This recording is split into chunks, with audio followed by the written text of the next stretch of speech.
All right, so welcome. It's class 2 today. And I will start off with a recap. There's a lot that we have in store for you today. You do not want to miss it, especially when you want to have a good grasp, that introductory, basic, foundational knowledge of what business analysis is about, so that you can now make an informed decision as to whether this is what you want to do or not. Remember, we are not charging you for this class. We didn't charge you for the class yesterday. Now, the reason is very simple. We've heard so many people come to us and say, hey, I did not get what I wanted. What I paid for is not what I wanted. What I ordered is not what I got. All right. Now, maybe the first encounter with us was a mistake or was just a coincidence. We're giving you another encounter to see what it is like to go through a training like this. All right. And then you can then decide if this is what you want to do. If you do want to go and proceed in this direction, then fine. All right. Now, for those of you who were not here yesterday, we did quite a few things. I won't say a lot. We did a few things yesterday, but those things are really foundational. So I'm going to do a quick recap. It's a quick recap. It's not the full thing. You need to go and look at the full thing because it gives you the whole spectrum of everything I said, right? And we have dropped the recording in the WhatsApp group. So please make sure you join the WhatsApp group and you check out the recording, okay? Amma will help you with that. Now, quick recap for what we did yesterday, and we will go from there, okay? All right, one of the first things we said was that change is inevitable. Change is inevitable is one of the things we started with. Remember, I told you I wanted to take you from the known to the unknown. I wanted to start with what you are at least conscious of to what you may rather be unaware of, right? So I started with the consciousness that change is inevitable. What does that inform you about? What does that tell you about? What that says is that companies will continue to undergo change. And I told you about that companies will undergo change. And because these changes will perpetually be there will be need for a BA. But we didn't stop there. We explored the context of change. What exactly is change? If change would happen in an organization, how will it happen? What kind of change can you be confident that you will meet when you get a job as a BA? Now, I told you categorically that when you become a BA, the kind of jobs you'll be given will not be outside these two perspectives that I'm showing you now. It's either you'll be creating something new or you will be modifying that which was already there. I repeat, it's either you will be creating something new or you will be modifying something that was already there. But we did not end there. We didn't stop there. We said that change is actually inspired by what we refer to as need. A change is triggered by need. And we said need is a problem you are trying to solve or an opportunity you are trying to cultivate. So when an organization has a problem, maybe with a product, maybe with a policy, maybe with a process, maybe with their technology, they could now decide that they need a change. And that change will now be carried out through the agency of a project. And that is where you will hear that Sade the BA has now been added to the project. Why? Because Sade being the BA will now enable the change. Change being the creation of something new, maybe a new product, maybe a new policy, maybe a new tech stack, maybe a new whatever it is. Or you are modifying the one that was already there. Listen carefully. Like I begged you yesterday to please pay attention. Today I'm doing the same. If you can just pay attention, You see, everything you need to know about the foundational topics of business analysis, I will tell you today. Everything that I'm going to teach you in the next 9 weeks will be built upon the things I'm going to tell you today. Whether you learn business analysis in mass, or you learn it in Venus, or you decide to go to Jupiter, you escort Elon Musk, maybe next year or the year he invents whatever takes him to Mars and delivers, some, ability to stay on Mars for a while. If you decide to learn it there, you see what I'm going to show you today? It will not be outside the things I will show you today. And that's why yesterday's class, is very critical to you making a decision as to whether you will pursue a career in business analysis or not. Now, for those of you who are already in our system, we had a data class earlier today. So you probably would have come from that data class to say, okay, do I have a flair and a passion for data? Right? So we are giving you all of these things so that you at least can have a feel of what it looks like to be in any of these categories, in any of these careers, especially when you are looking to transition to a tech career. But today, we are talking business analysis.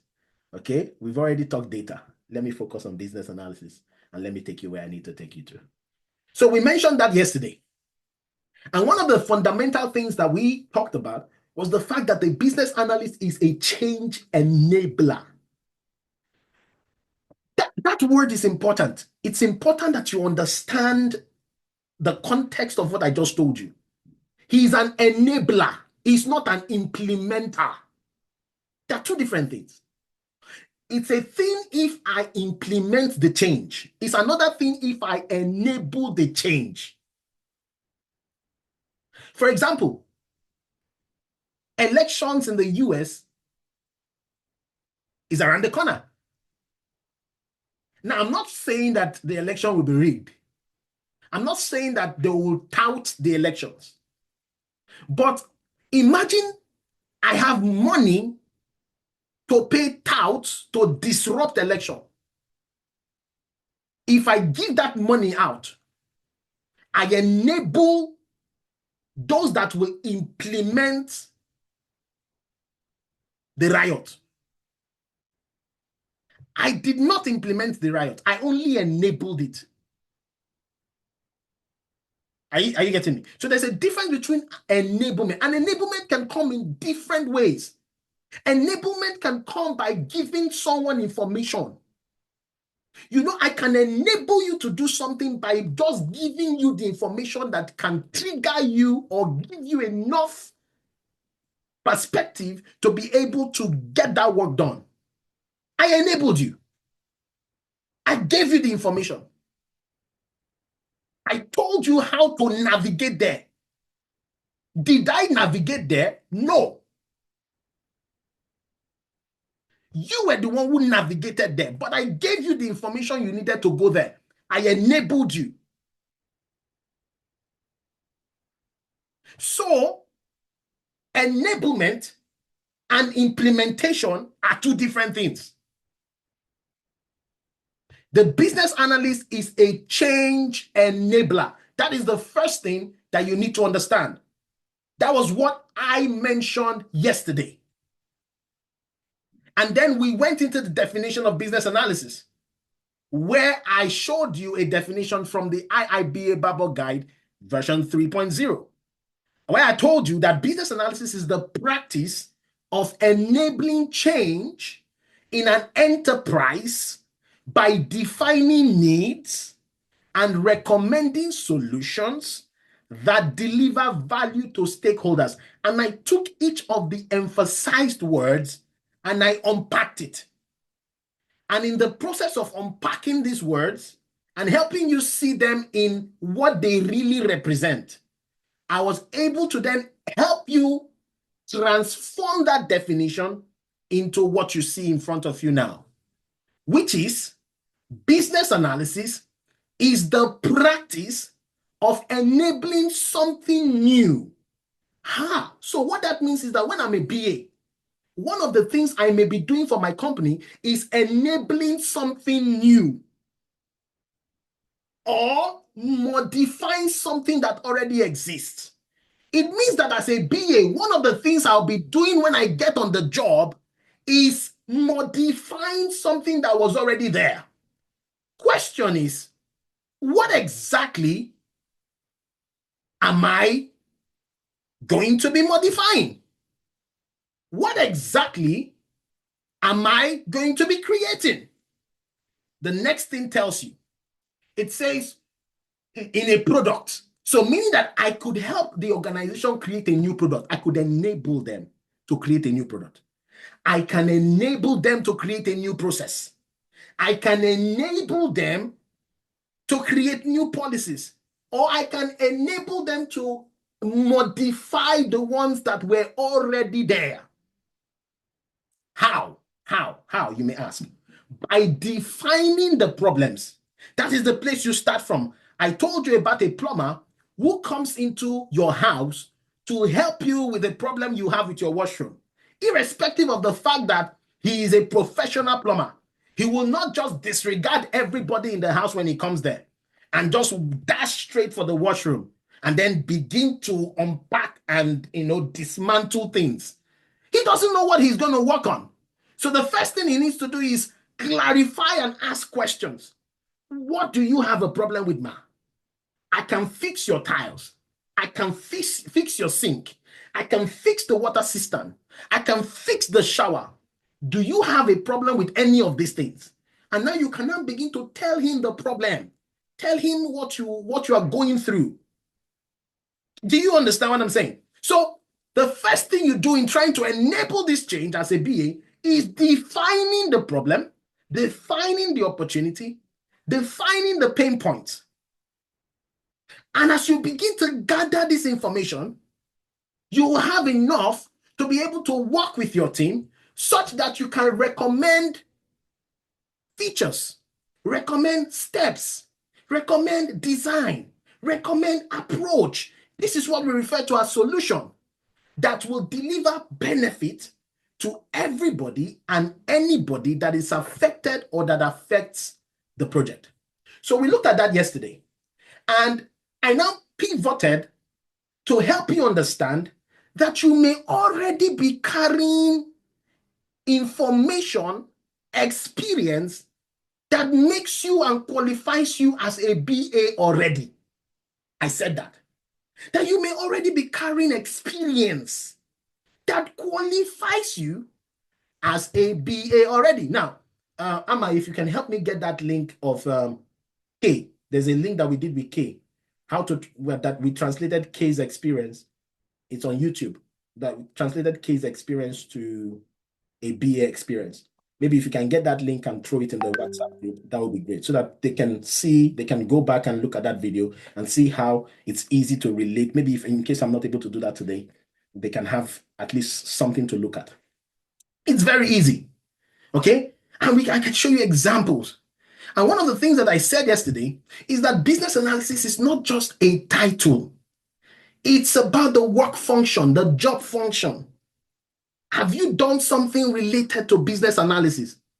Listen, you need a coach sometimes to help you see that what you have done is actually business analysis.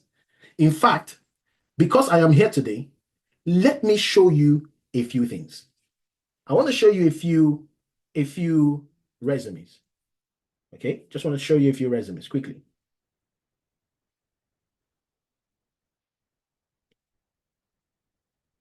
I'm going to show you a few resumes quickly. I'll show you a couple resumes. Now, this is one resume I love so much. Okay, this is one resume I love so much, and I'm going to read it out for you. Okay, now it says business analyst, Pet Valley, project B2B EDI, electronic data interchange system, migration from Spice Connect to SPS Commerce. I know this is flying over your head. Don't worry. Integration with Microsoft Dynamics NAV2. Carried out options analysis for different EDI platforms and provided recommendations based on business goals. worked with different departments within Pet Value to understand the pain points associated with using the current EDI platform, created interview guides, and carried out interviews with head of departments and direct users of the system to gather requirements for their EDI configuration. Documented requirements on Confluence and Jira with traceability built into the documentation. Communicated and confirmed requirements with dev for the configuration of the SPS commerce application. Identified OOTB. OOTB stands for out of the box features, and features requiring some extra layer of integration for, and I can go on and on. Now, if I asked you, and if I gave you this, I know you would swear that this person must actually have been a BA. And there is no way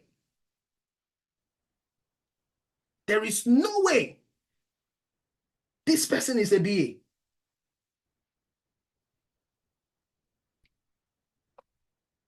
Okay?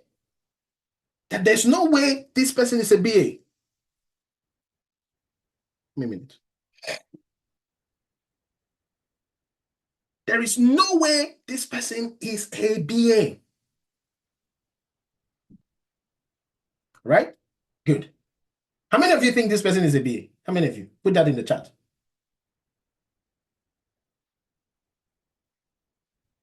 Give me a minute. You think this person is a BA? Now, can I shock you? Can I tell you where his experience is coming from? And there's no lie about this experience. I will tell you where this experience is coming from. This guy is actually a finance manager. He was earning $75,000, but he was sleeping only 3 hours in a day. His wife, who had gone through our training and became a Scrum Master in CIBC, was the one who begged him to come to the program. Not because he wasn't earning too much at that time, he was earning a decent amount. Okay? He was earning a decent amount, but he was not sleeping. So imagine sleeping 3 hours and earning 75,000. Doesn't make sense. People who even sleep more than that earn more than that. So he came to the program, finished the 10 weeks. And then we sat with him. And then I started listening to some of the experiences he has had. And this came up. Guess what was happening? They were changing, okay? They were changing some of the configurations that they used in their department. And he was telling me about how he was in the center of that change.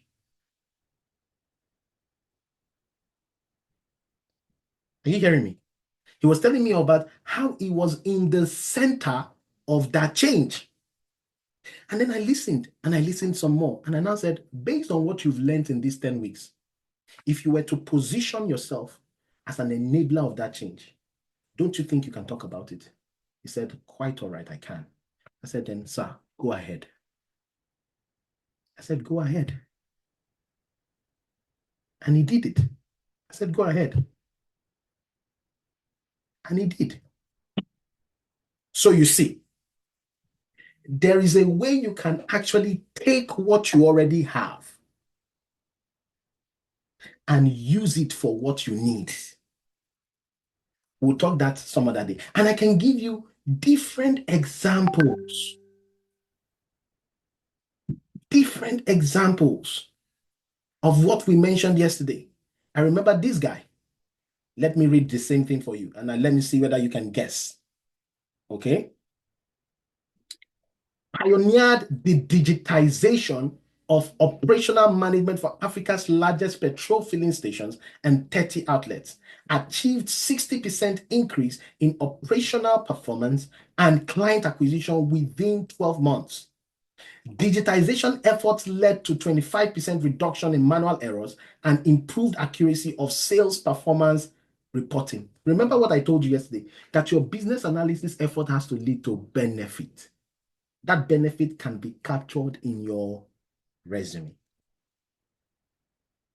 Let's keep going.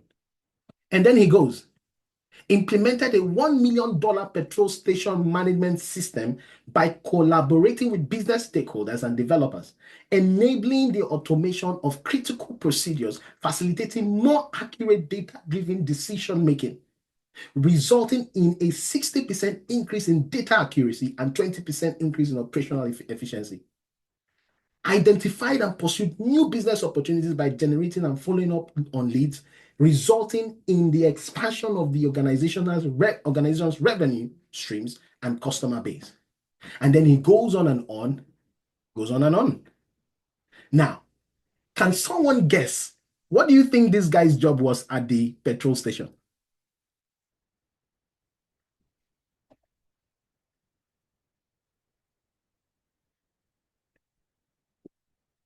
How many of you can guess what this guy's job is?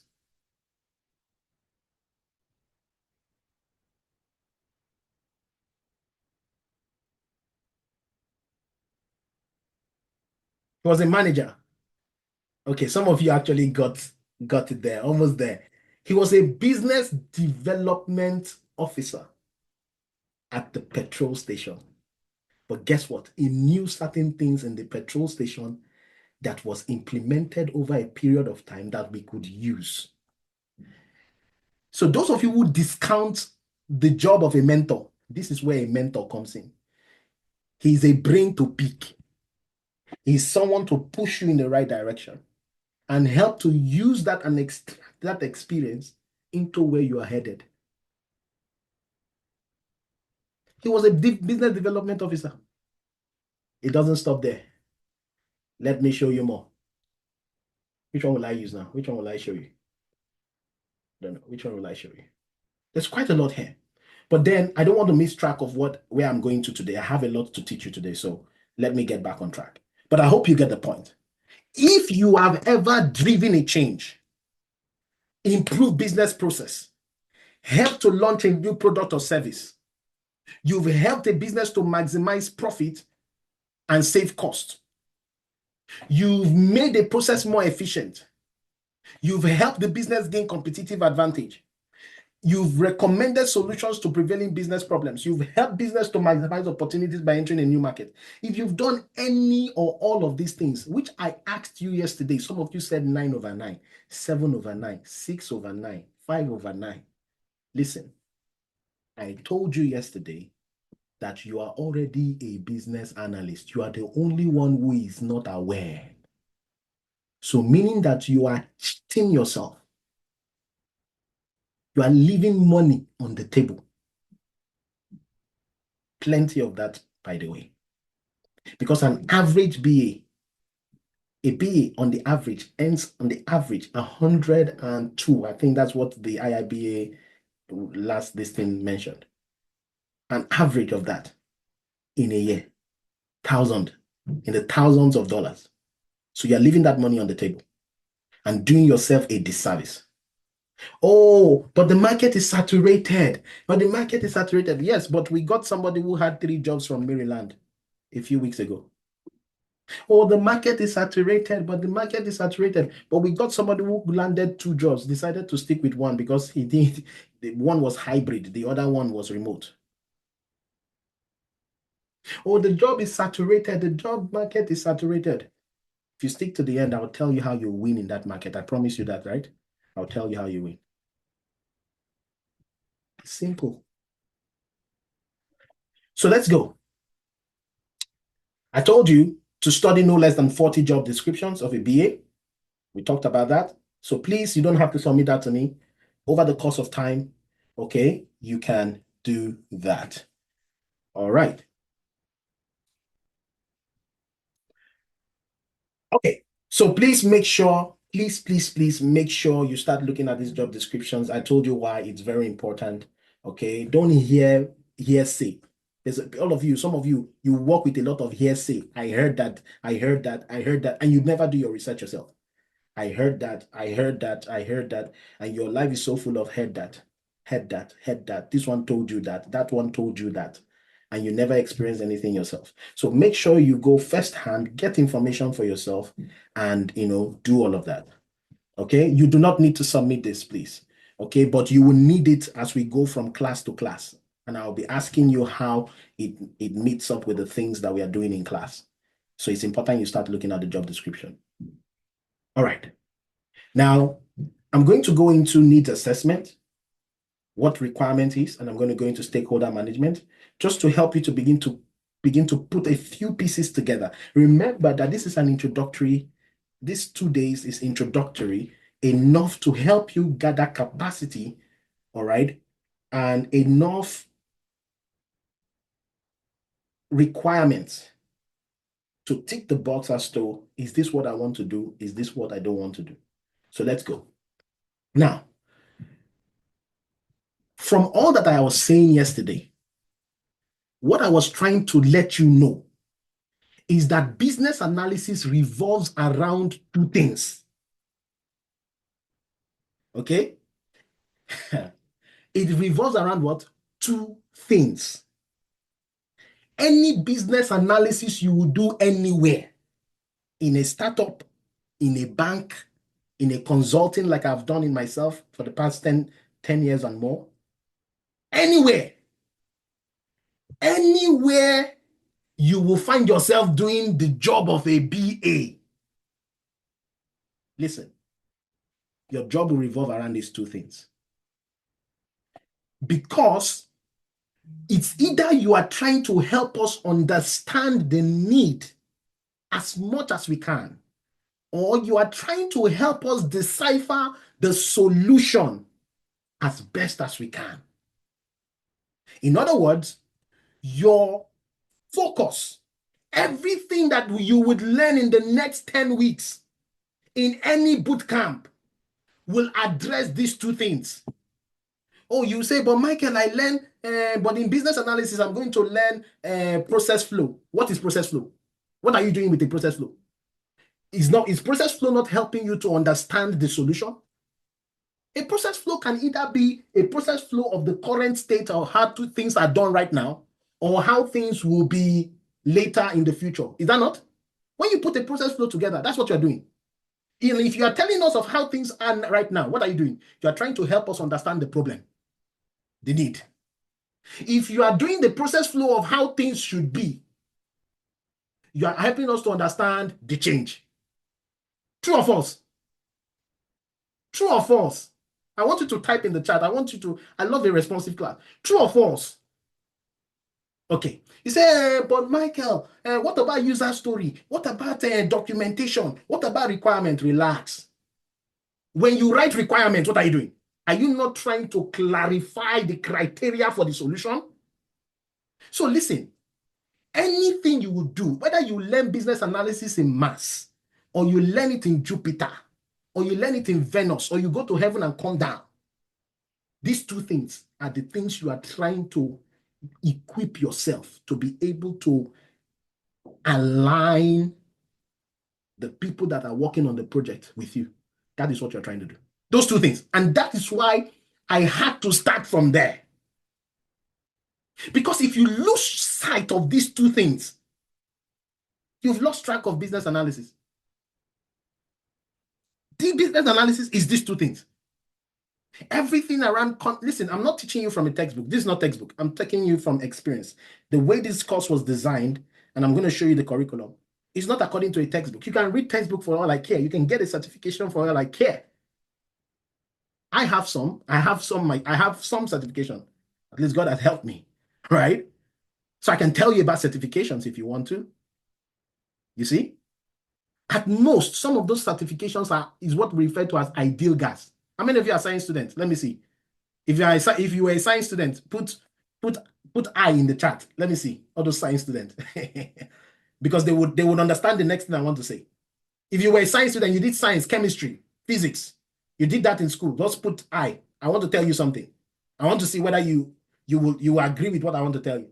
Now, remember all those things that you learned in school in chemistry.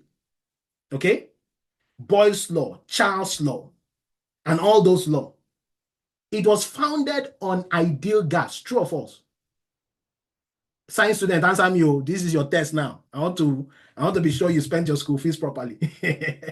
All those things you learned, was it not based on ideal gas? Thank you. Now, you're saying true, true. Yes, it is based on ideal gas. But tell me something. When you went to the lab, did you see ideal gas? Did your lab specialist show you and say, Greg, look at this is ideal gas? Did you see anything like that? What did you see? What did you see in the lab? Real gas, real gas. Listen, I have nothing against certifications.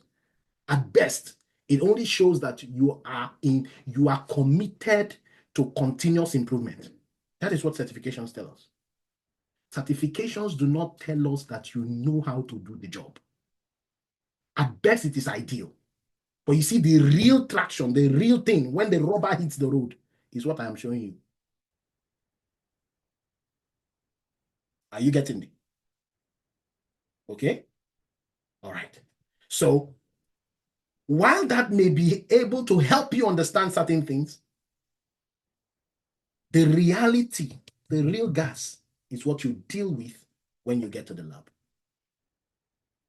Okay, let's move away from science so I don't bore those people who went to art school. All right, so business analysis revolves around the need and the solution. And every transformation, every project will start with a need, will start with a problem, will start with an opportunity. Once that need has been raised by the business in the form of a business requirement, it is the job of the business analyst, the role of the business analyst, to take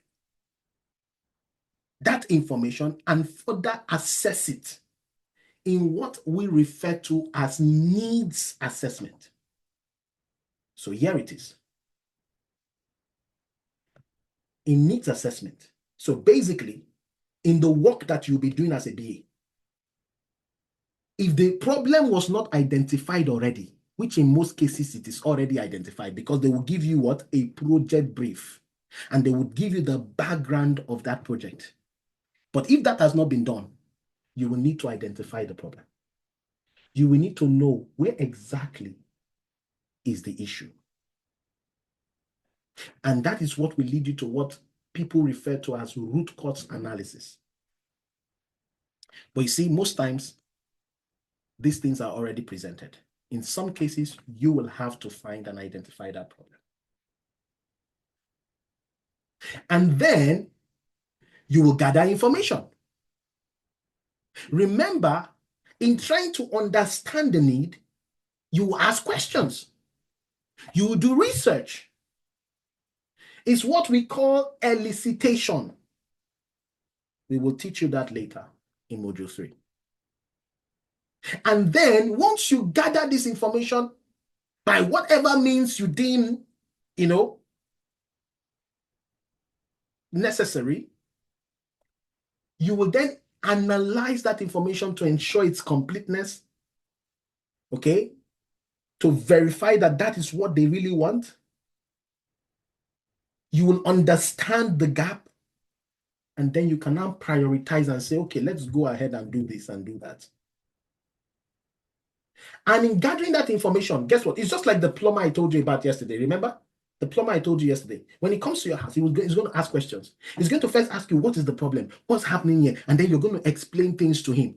Okay, so what do you want? He's going to ask you, what do you want? And then when you tell him what you want, he's now going to say, okay, for me to be able to help you to do this, we need to get this, get that. So because he now knows the gap. We do this, we do that, we do that. Now, he may be able to tell you that because he's the expert. Most times as a BA, you may not be able to recommend. Please listen to this, it's critical. Because you people think BA always have to recommend. No, sometimes they do, sometimes they don't. Because what? There are other people within that team that has the knowledge to give the recommendation. So one of the things that a BA will do of necessity is to understand that need. Now, once he understands the needs, he will now begin to recommend solutions based on the information available to him. That recommendation will come in form of what we call a requirement. So let me help you understand it. It will come in form of what we call a requirement. So it means that requirement is the usable representation of a need. You saw yesterday when I was telling you the roles and the responsibilities of a BA, right? You saw a lot of requirements there. Let me take you back. Let me take you back to yesterday's class. When I was telling you the responsibilities, you can see gather requirements, challenge requirements, confirm requirements, analyze requirements. You saw a lot of requirements. What is this requirement? What is it exactly? That is what I want to show you now. I'll just show you in passing and I'll move on, and then we'll talk more about it later in the bootcamp. Okay? I'm not going to say everything here, but I'll tell you later in the bootcamp. This is just to give you fundamental information, just basic information. A requirement is actually the usable part of a need, is the usable representation of a need.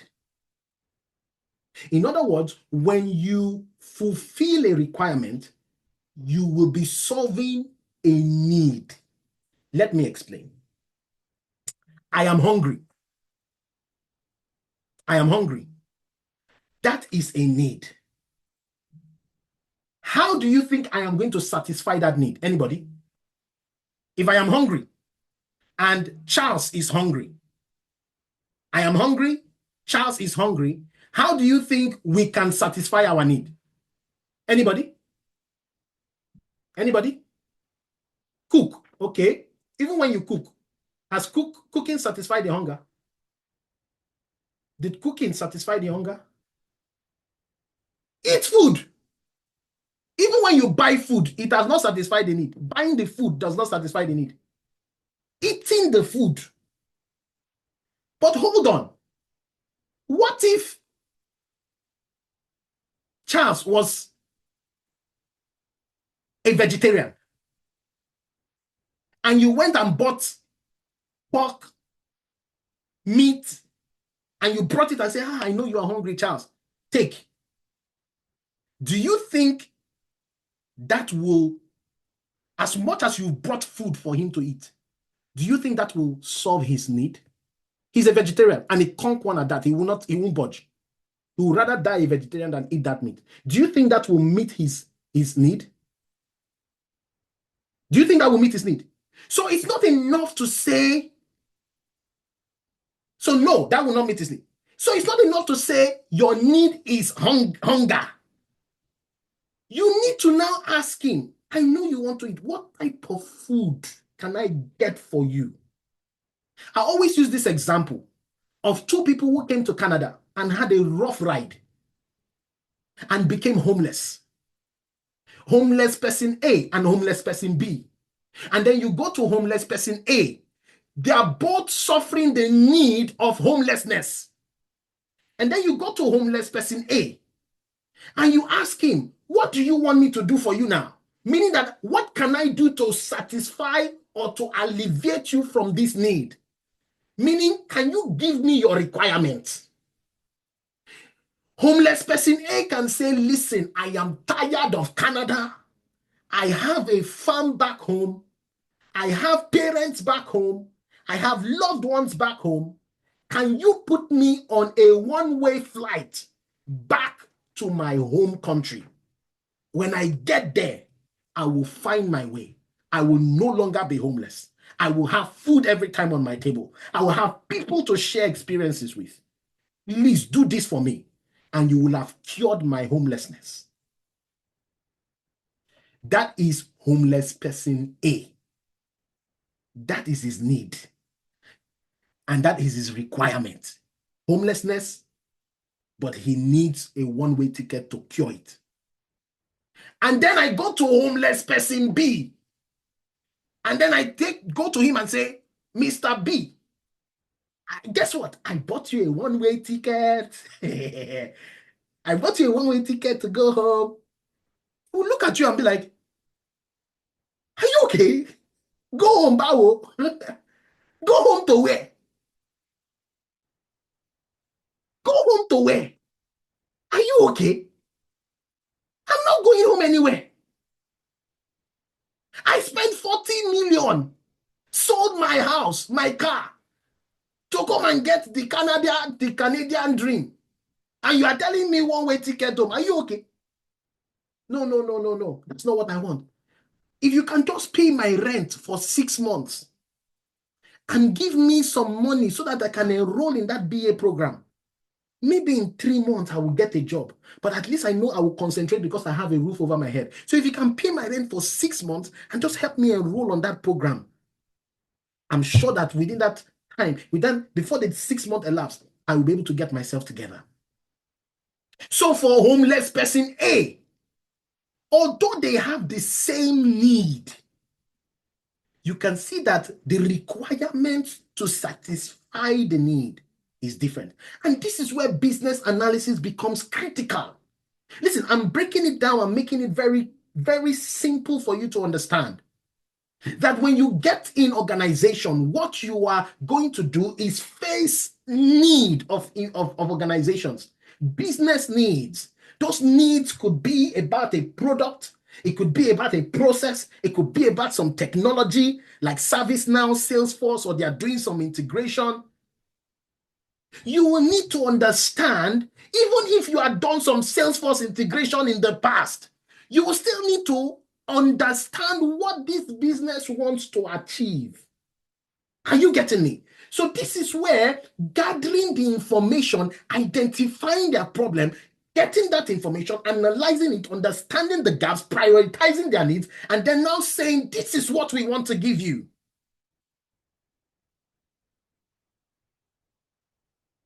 So now, the need of homelessness now has a requirement of food. Sorry, no. The requirement for person A, the requirement is to give them a ticket. As a homeless person A, I need a one-way ticket to escape homelessness. I just gave you a user story there. So now you will now be working to make sure that homeless person A gets a one-way ticket back home. As homeless person B, I need an accommodation, okay, and enrollment in a BA program to escape homelessness. So this other person needs what? His requirement to escape that need is what?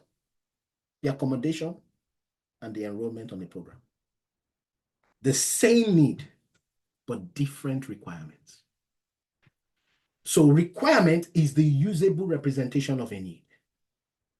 And when it is solved, it then means that that problem has been solved. So in business analysis, in the next 10 weeks, one of the things I will be helping you to see are the different types of requirements you can gather. How you will analyze this requirement. How you will pass this information across to those that will implement it. How you will document it. You see?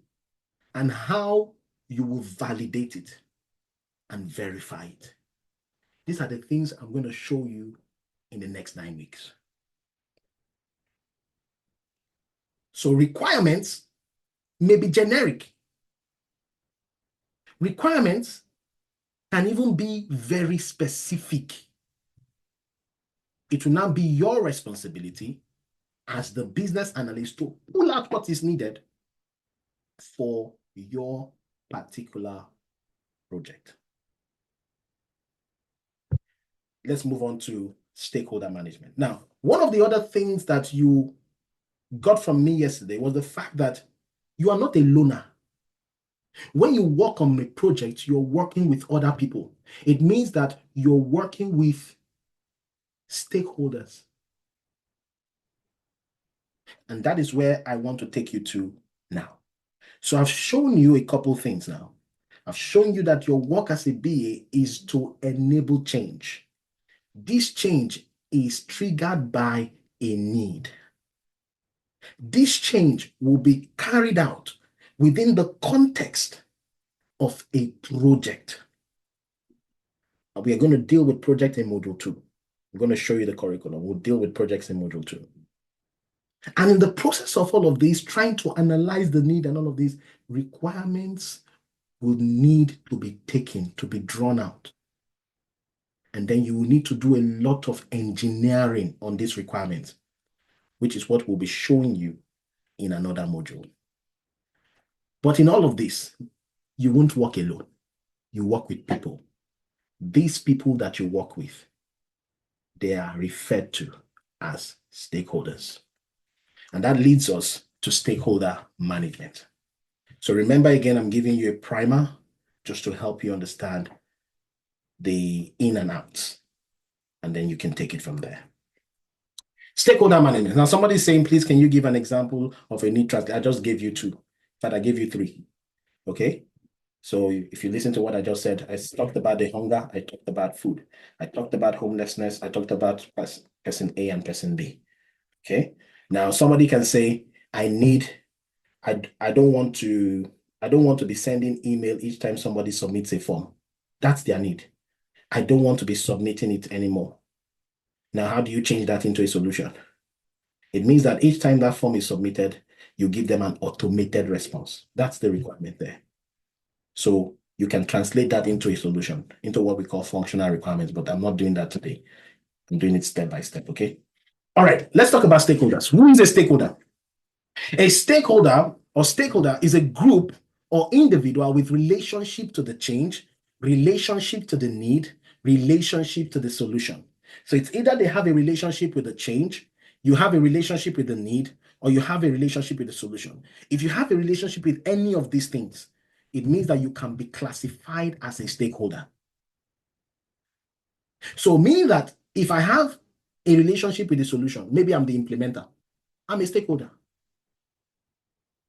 If I have a relationship with the need, maybe I'm the consumer that has a problem with the product, it means I'm a stakeholder. If I have a relationship with the change, maybe I am the institution that is responsible for the compliance, it means I'm a stakeholder. So for me to help you understand this, it means that anyone that is affected by the project you are doing, or anybody that affects it, is categorically a stakeholder. I repeat, anybody that can affect the project or is affected by the project automatically falls into that category called stakeholder. And in your lifetime as a BA, you will come across 2 categories. You have 2 categories of stakeholders. The first category of a stakeholder that you will meet is called an internal stakeholder. Listen, for those of you who have already started doing what I asked you to do, you see, this is where you have an advantage. As I am talking like this, you will now begin to remember that, there was one job description that I saw. They said I should be able to handle internal and external stakeholder. This is why I asked you to go and start looking at job description. I told you that I will not tell you to do what I didn't do. Before I transitioned, I sat down. I was not applying for a job. I was just trying to understand what exactly is this thing about. I sat down with nothing less than 150 job description of a BA. And that is just BA, not product owner. Nothing less than 150. Just to make sure that my mind can begin to see where I'm headed. So as I am talking this now, just imagine you come to class now, and then I'm talking about user stories. You get excited because what? You just saw it. And it didn't make sense to you the other day. Now it's making sense. Maybe towards the end of the class, I'm going to begin to show you some of these job descriptions. So you can now begin to see how you sit, how you fit. Okay. So there are 2 major categories of stakeholders. The first is the internal stakeholder, anyone within your organization. The second is the external stakeholder. That is anyone outside of your organization. And there's an example just right here where you can see the internal stakeholders like your project team, the project sponsor, the project owner, departments impacted by the project. Can you see that? End users. And then you can see external stakeholders like suppliers, regulators, shareholders, government, customers, vendor. You see? Can you see that? So as a BA, you would relate with people in this category. For some of you, depending on the project, you may relate with just one of these categories. It just depends on your project. I don't know what you'll be working on next year. I don't know what you'll be working on in the next 4 months when you become a BA. I don't know. But I can tell you for sure, if you stay a BA for a long time, maybe a year, maybe 6 months, you will definitely come across these two sets of stakeholders. Now, there are three major things you need to be aware of when it comes to stakeholders, or for you to be able to manage stakeholders. The first thing that you need to do or need to be aware of is what we call the identification of that stakeholder. So you need to be able to identify the stakeholder. And I'm going to explain that in a bit. Just relax. The second is analysis. I'm going to explain that in a bit. The third is communication or engagement. Engaging that stakeholder. Based on the identification and based on the analysis, now you know how to engage the stakeholder. All right, so let's go. What is identification? Stakeholder identification. So stakeholder identification is the first step. So let me help you understand it. When you get on the job, they will put you on a project. Remember that this project is the vehicle for the change. So they will explain the project to you and all of that. Now, one of the things that typically happens is that they will introduce you to the people that will be working on that project. Sometimes it is the project manager that does this. Sometimes it could be the project sponsor. But it doesn't matter. You will be introduced to the people that you will work with. But here is the thing. Here is the thing. Please listen to this part. Most people will tell you that the result of stakeholder identification, which is what I'm writing here, is a list of all the stakeholders involved, right? This may be present or may not be present. Some of you, I know some of you are already BAs here. You're like, what is he saying?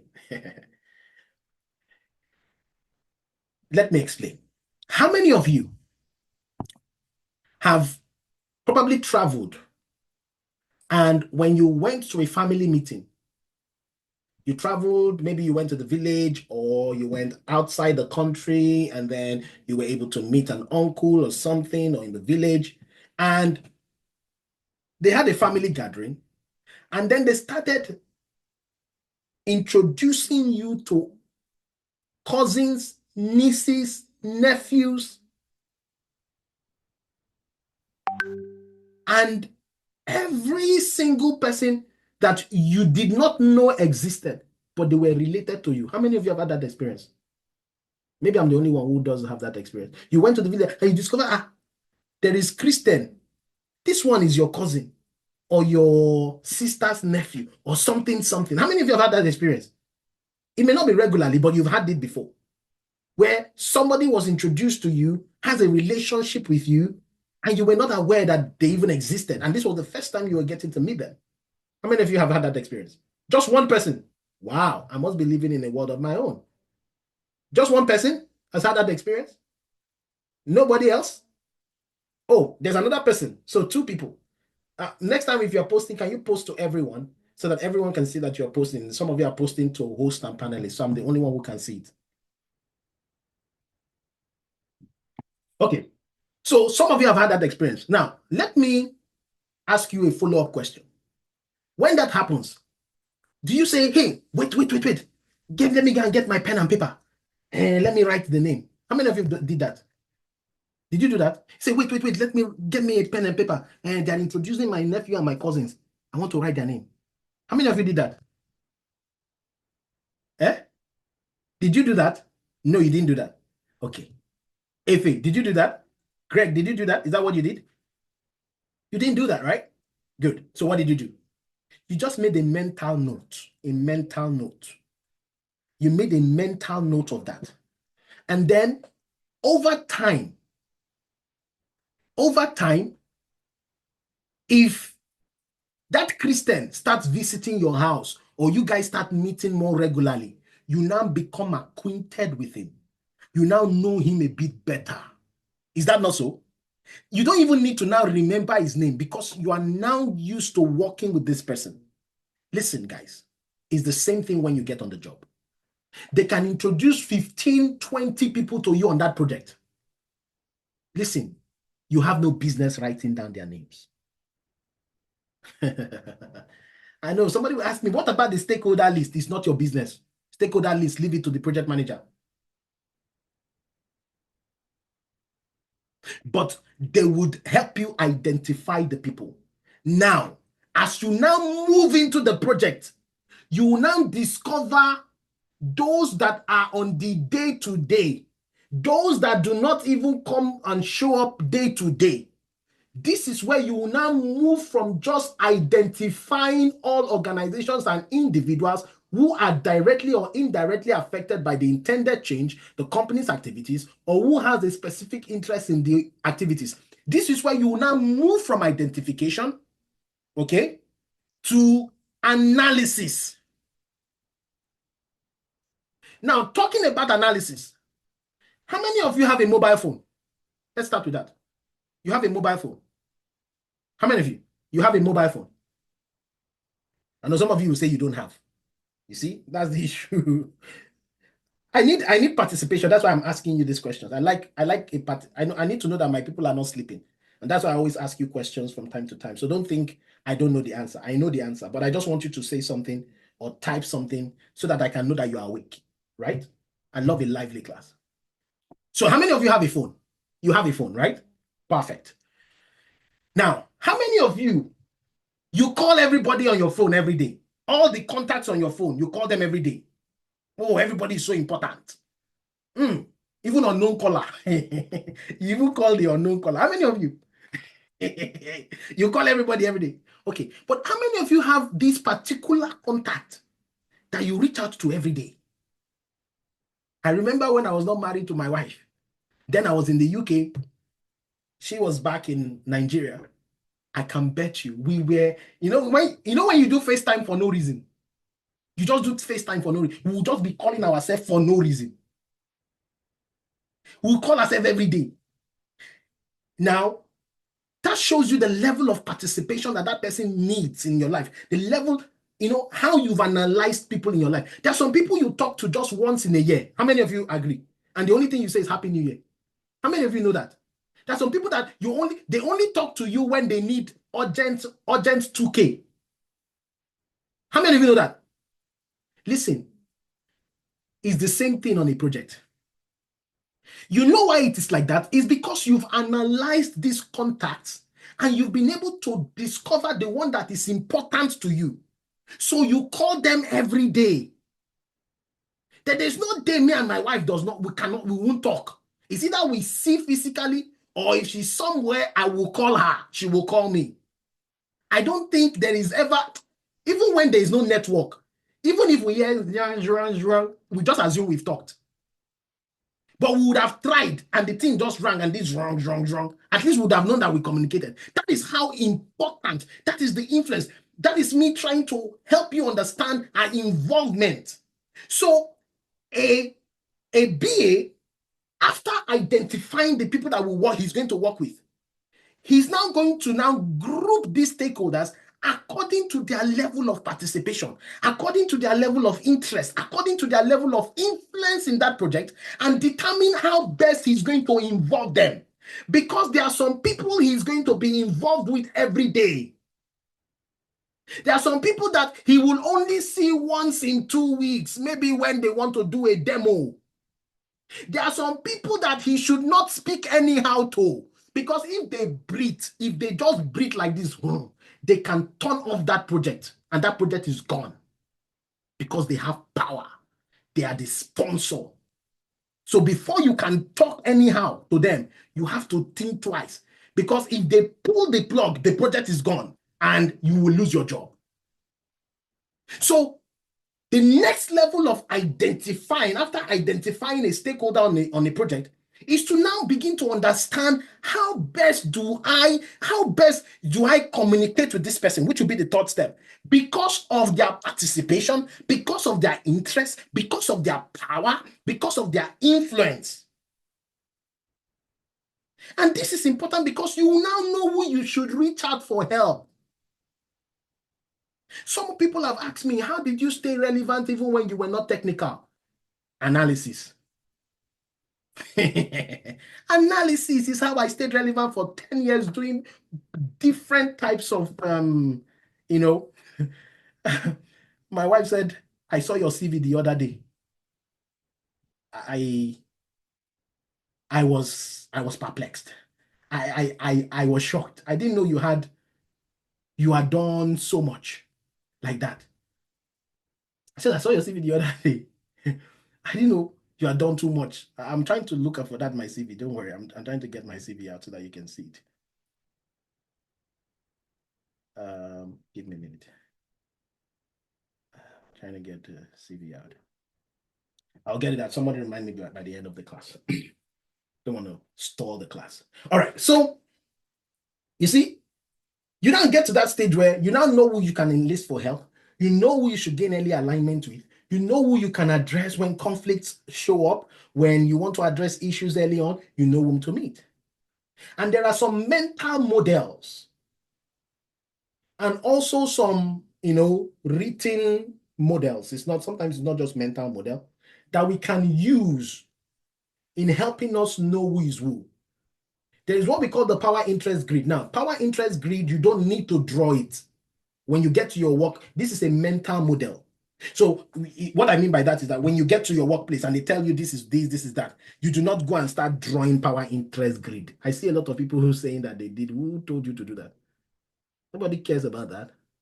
It's in your head. It's a mental model. The same way you know that your wife is more important. I don't advise you to don't have a side chick, but your wife is more important than any other person. Your spouse is more important. You see, and then maybe your children, immediate family members, friends, and then that circle begins to expand and expand. The same way you have that mental model is the same way you have the mental model of, oh, this person is very powerful and has a lot of interest. He has a high interest. I need to manage him closely. In fact, I remember there were days when I wanted to go and reply to somebody, but my supervisor told me, no, let me reply. Let me speak at his level. There are some people that your supervisor will say, don't reply to them. Just let me, because they copied your supervisor. They can't just talk to you without talking to your supervisor. You see? So your supervisor will say, hey, Ada, don't worry. Don't reply. Let me be the one to reply. Because they don't want you to go and say something that will remove food from their mouth. You understand? So you understand what I'm trying to say. So there's analysis that goes on when you start your project as a BA. There's also what we call the RACI matrix. I know some these days they've added an S, but don't worry. That's what we call RACI matrix. RACI simply stands for who is responsible. So you know who is actually doing the task and who is assigned that task. There is A for accountable, who is, the person with the decision authority, whose head is going to roll if things go wrong. You see, like when you start a project on our platform, I take 2 people in the class that are accountable, meaning that if you guys do not meet for your project, if you do not do work on your project, I will hold those 2 people accountable. I will say, where is the requirement? I will ask you, where is the document I asked you to produce? So why didn't you guys meet? So you're accountable. And there are people that you can consult. In fact, let me tell you, anybody on that project can be consulted for whatever they are an expert in. And this is how I have stayed relevant, even without knowing too much technical stuff. Are you getting me? This is how I have stayed relevant without necessarily, knowing too much stuff. Give me a minute. Give me a minute.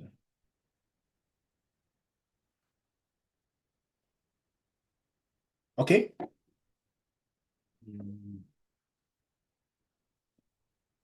So consulted.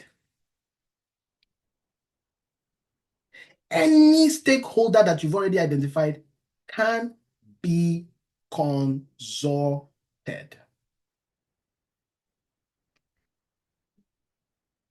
For example, there's sometimes I go into a meeting and they start talking about things that, they start talking about some technical stuff. Do you know what I do after that meeting? I will just pick on one of my friends who is I create rapport. I'm going to tell you about rapport very soon. I always create rapport, and that's one of the competencies of a BA. So I'll have created some rapport with some developers. So after that meeting, I'll find a time, I'll call them and I'll say, do you have 10 minutes? Do you have 5 minutes? Oh, yes, Michael, I have 5 minutes. Okay, can we jump on a call quickly? So we jump on a call quickly, right? 5 minutes. And then I'll ask him, oh, they mentioned something about the token and the Salesforce, timer and the API and blah, blah. Can you explain what that is to me? And then he's going to explain it to me and tell me. And I will now say, oh, that's what it is. And that's where I now know that that thing is. I don't need to be the technical person, but I can ask the person who is technical to tell me about technical stuff. So you should know whom you can consult that can tell you more about that task. And finally, who should be informed? Now, somebody's saying, what is the S, please? The S means support. Some say call it support, some call it supportive, whatever, but that's not really necessary. Okay. All right. Consulted, informed. So informed is those that need to know of the decision or action. Those that need to know of the decision or action. Anyone whose work depends on that task. For example, if I am building something for you, I need to keep you informed of how your work may likely change as a result of what I am doing. So this one is not really a mental model. Most times you put together what is called a racing matrix. A racing matrix where you have the responsibilities here and the activities here, and then you can talk about, oh, the sponsor is accountable, the project manager is blah blah for this particular thing. This developer is the one that is, consulted, so you can have what is called a racing matrix that will help you, and most times this is an overlap between the project manager and the business analyst. So the project manager most of the time will be the one doing this. Most time not you. But it's important that you know this. Now, the next thing is engagement. How you engage that stakeholder. How you communicate with the stakeholder. Stakeholder communication and engagement. This will refer to the regular exchange of information between you as the business analyst and the stakeholders. The regular exchange of information. And this is what we're going to be teaching you all through the next 9 weeks. Because there are several ways you communicate. You communicate even through your documentation. Even through your documentation, you will communicate. Okay? So there are several ways you will communicate. All right. So stakeholder communication and engagement, based on the analysis you've done, based on the identification that you've done, you will now be able to know how to engage them, how to communicate with them, the frequency in which you're going to communicate with them. Some project manager can have what is called a communication plan that aligns all of these things. Okay. And then you know what medium to communicate with them on, through an email, through, jumping on a call, things like that. All right. So those are the 3 levels: identifying that stakeholder, analyzing who that stakeholder is, and then going a step further to then have engagement and communication with them. Quickly, I want you to put in the chat, what channels of communication do you think exist for stakeholder interaction and communication? Some of you in your organization already use some of these, okay? For example, we are on Zoom right now. So Zoom is one of them. Let me hear you tell me some of the things that you know we can use for communication. Memos, Teams, email. Let's keep going.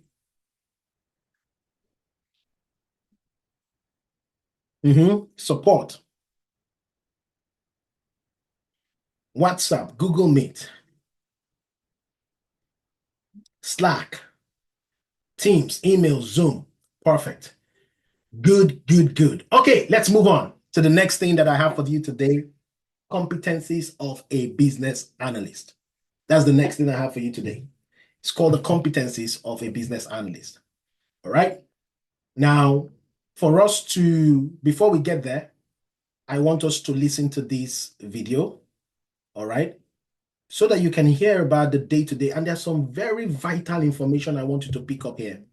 And I'll be asking you to, I'll be calling on a couple of people to tell us what they heard, what they heard from the lady. So please listen attentively, and I'll be asking you what you heard. Kia ora. Can you confirm that you heard, you can hear the sound? How many of you were able to hear the sound? Can you confirm you could hear the sound? Yes. Okay, perfect. I'm Gemma, I'm a business analyst and I work for Red Vesper in Wellington. Business analysts solve problems. We help organisations to change up their people and culture or their business processes. People deal with stuff, they work around problems that they shouldn't have to. So the job of a business analyst is to make other people's lives easier. We help to get to the basics of what the business actually needs to work in the most effective way. It's not about having the answers readily available, it's about working with others to get that solution together. Quite a lot of big businesses have BAs, government has a lot of BAs in it. I work for a consultancy, we often go into clients. You really get to see how different companies work. So every time I go into a new project, it's like the first day of a new job. You've got to just throw yourself in, admit that you don't know everything, and actually part of that is admitting that the people around you know a lot more, and pulling on those knowledgeable people is a really good way to get involved. Having someone show you through what they do really highlights to them where things could be more user-friendly for them. Is often a really good time to ask, why are you doing it that way? Why? It's that toddler kind of mindset of being so inquisitive. It might be that they've never thought about it. It's just the way that it's always been done. Actually, that is something that we could make more efficient or more effective. To ask what they do and how it works for them often gets you to the point where you can see a lot of where the problems lie. Building relationships is a really important part of my job. Listening to people and really getting engaged in what's going on for them. It just makes it so much easier to have those conversations that are often quite difficult because it's about changing the way someone works and changing someone else's outlook on whether there's a problem. After a while, the awkwardness kind of disappears. So business analysts are often the translators between the customer and the developer of the solution. So that could be talking to customers, and that might be the people doing the job or the end customer of an organisation, to understand exactly what they need, and then working with the developer of the solution to understand how we can make something work to solve those problems. Most BAs work as contractors, which means that they are self-employed and they go into different clients for periods of time and then they have to find their next job. I work for a consultancy and they're responsible for finding me client projects. We get the opportunity to see so much different stuff as consultants. As a BA within a company, you're often there for a whole project and you get to see it from start to finish. But as a contractor or a consultant BA, you often come in for a small part of it, do the piece of work that needs to get done, and then hand it off to another team without seeing the whole thing through. I love variety. I thrive on it. I love being able to pick something up and make it better and then move on to the next thing. There's loads of different types of business analysts.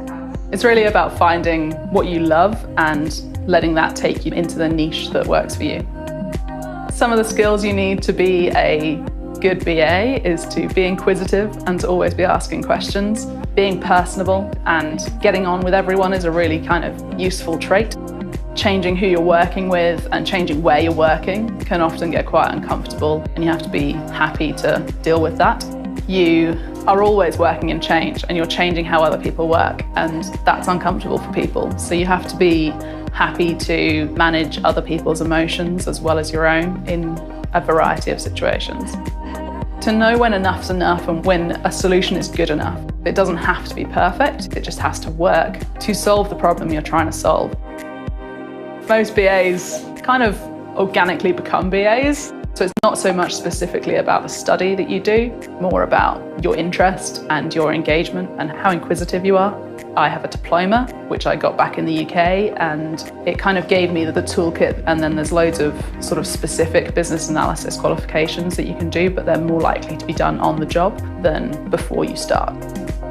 I didn't know what a BA was when I took the job, and I think it's one of those things that's really hard to explain because it's so varied. The context of solving those problems and being really engaged and inquisitive in whatever you're trying to resolve is the most key thing, but the way you do that could be so different. If you're interested in the world around you and interested in making it better, I think it's a really cool role where you can make your own path.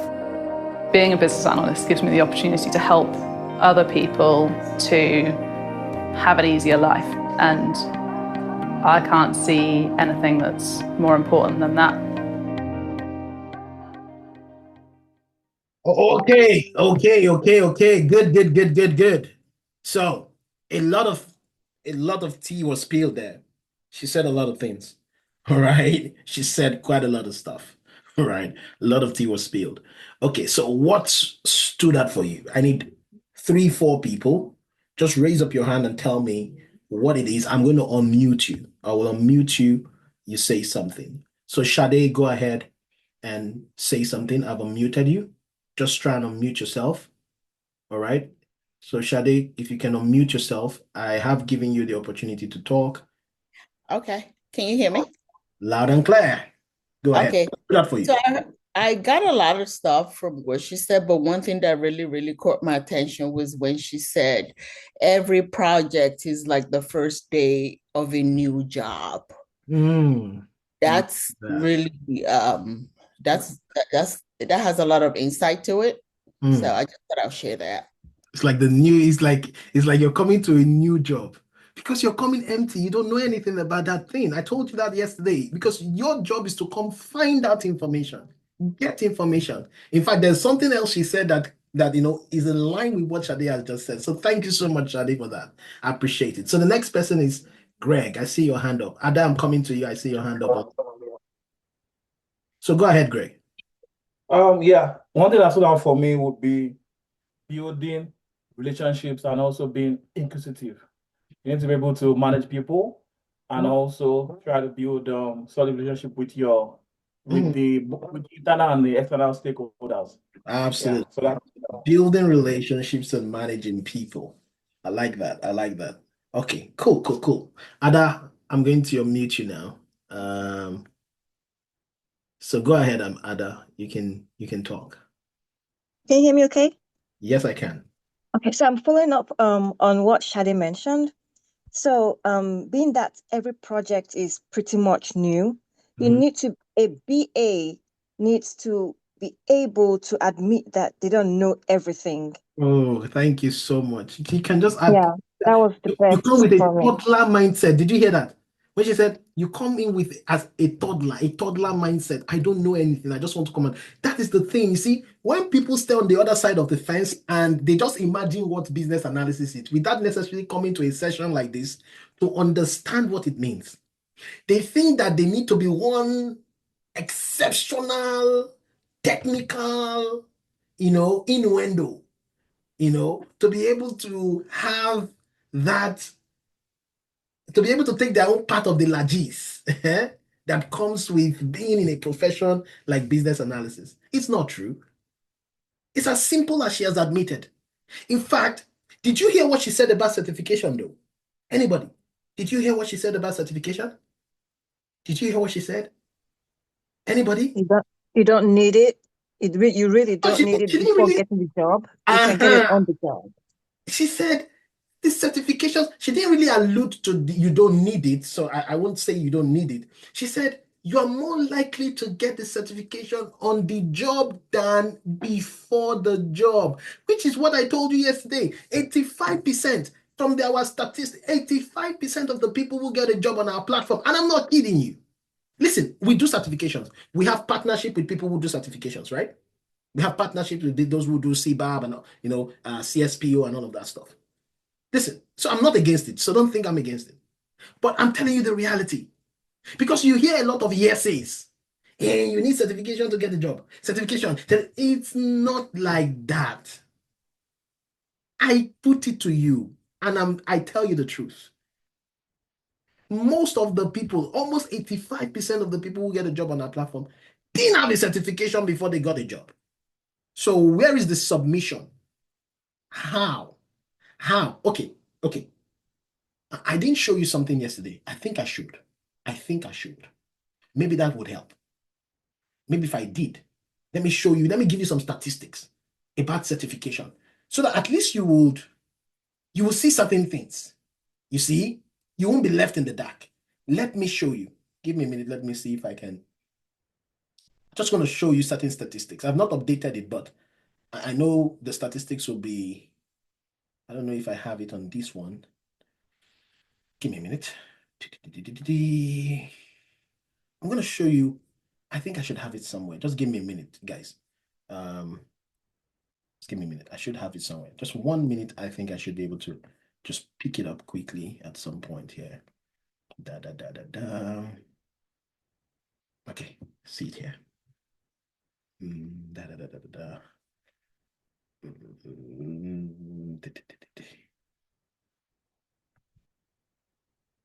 Okay. Okay. So let me show you something. I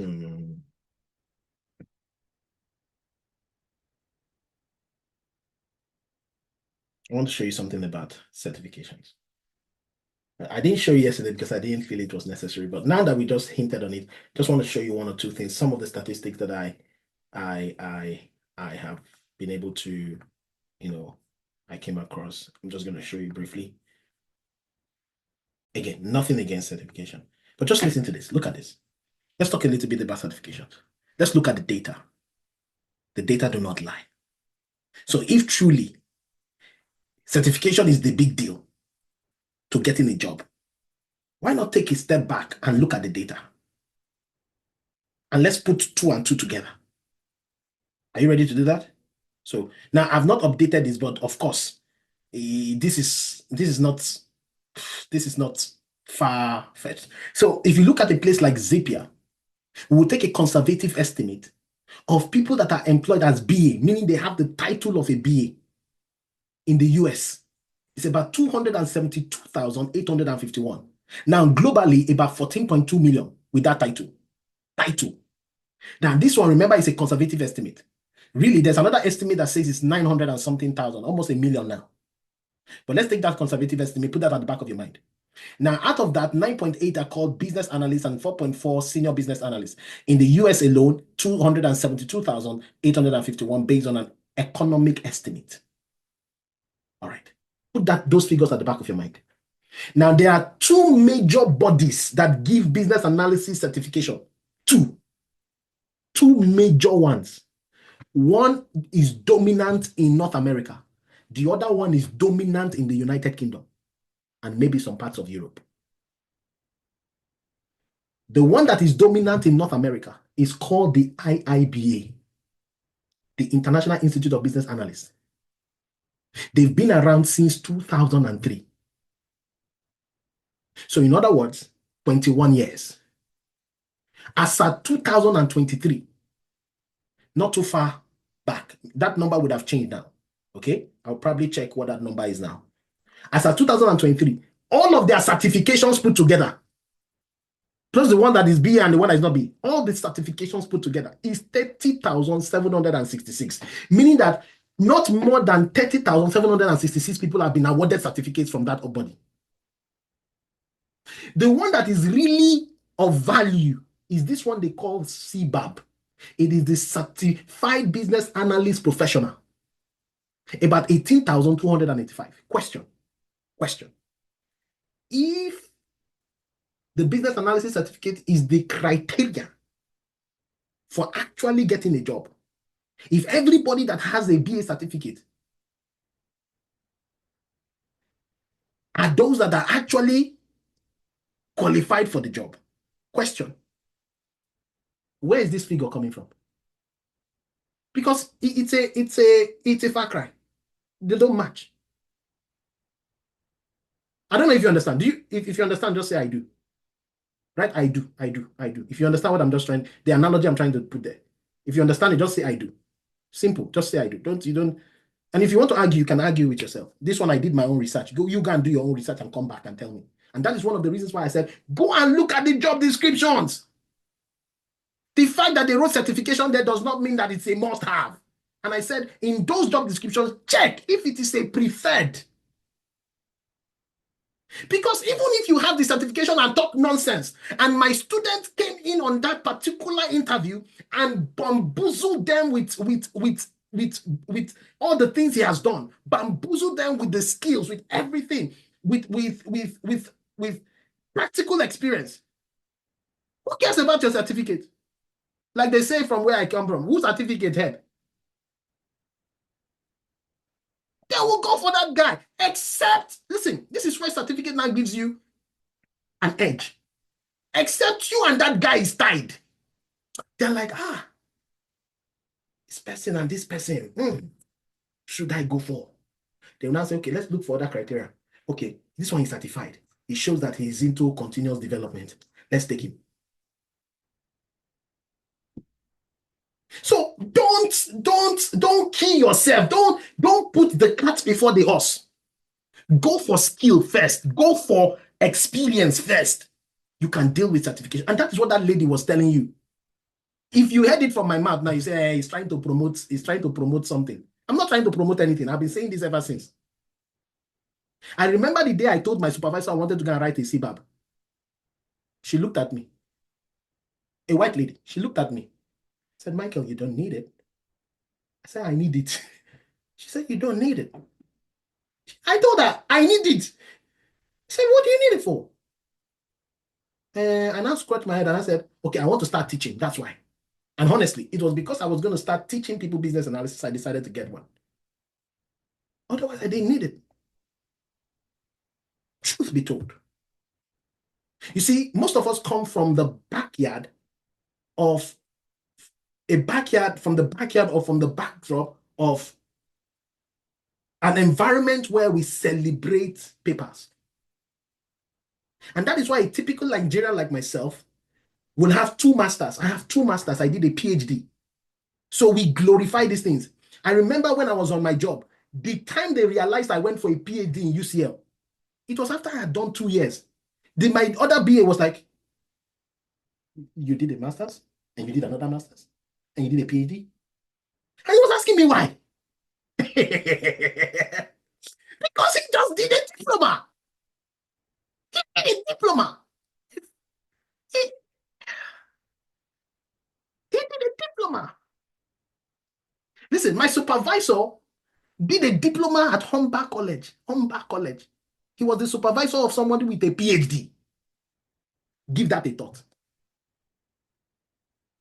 Listen, the world has changed. The world has moved on. But that is not to say certificates are not hallowed. Now, there are some certificates that you do. When you do it, it goes to show that you participated in the experience.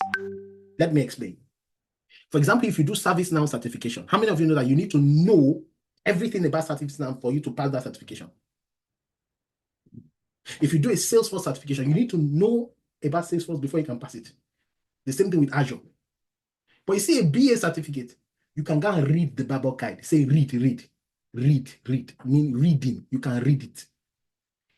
You can read and pass. A smart Alec can read it and pass. In fact, let me tell you, let me bust your bubble. How do they give a CSPO certification today? How many of you know? Do you know how a CSPO certification is given? If you know, just raise up your hand and I'll unmute you so that you can tell. So it doesn't look as if it's coming from me. How many of you know a CSPO is called Certified Scrum Product Owner? How many of you know how that is given? Okay, I'm going to unmute you, Greg. Tell them. I think for just in-house training, about 3 or 4 hours training, and that's it. Do you write an exam? No, you don't.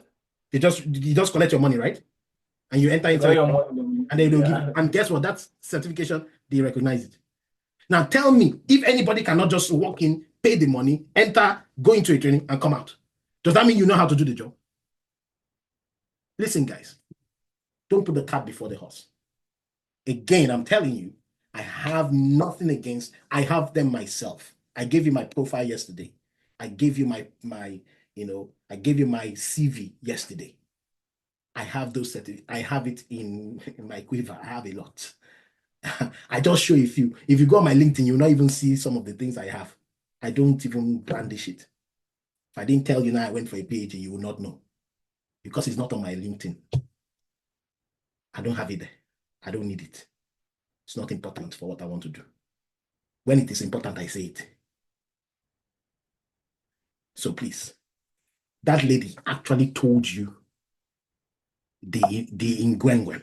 Now, if you go to BCS, BCS has been around for 66 years. And in those 66 years, they've given only over 100,000 certificates. Question, where are all these other numbers coming from? Or you're saying Zapier is wrong? They are wrong? No, now, Zapier take their time. They do their own research. So it means that something no balance. There's something there that's missing. It's either somebody is not telling you the right thing, or you're the one you're not doing your research. And that's why I said, go and look at these things. Yes, you will see some that say certification, but listen, even without it, they will call you once they see a CV that packs a punch. Let's move away from that topic so that we can finish some of the things we came here for today. All right, so you could hear some of the things that this lady said, just to open the reason why I played that is so that you can, begin to see that there are certain competencies that you need as a BA. And some of these competencies you already have. The ability, when we say competency, is the ability to do something successfully or efficiently. And I have been able to break that down into 8 different parts.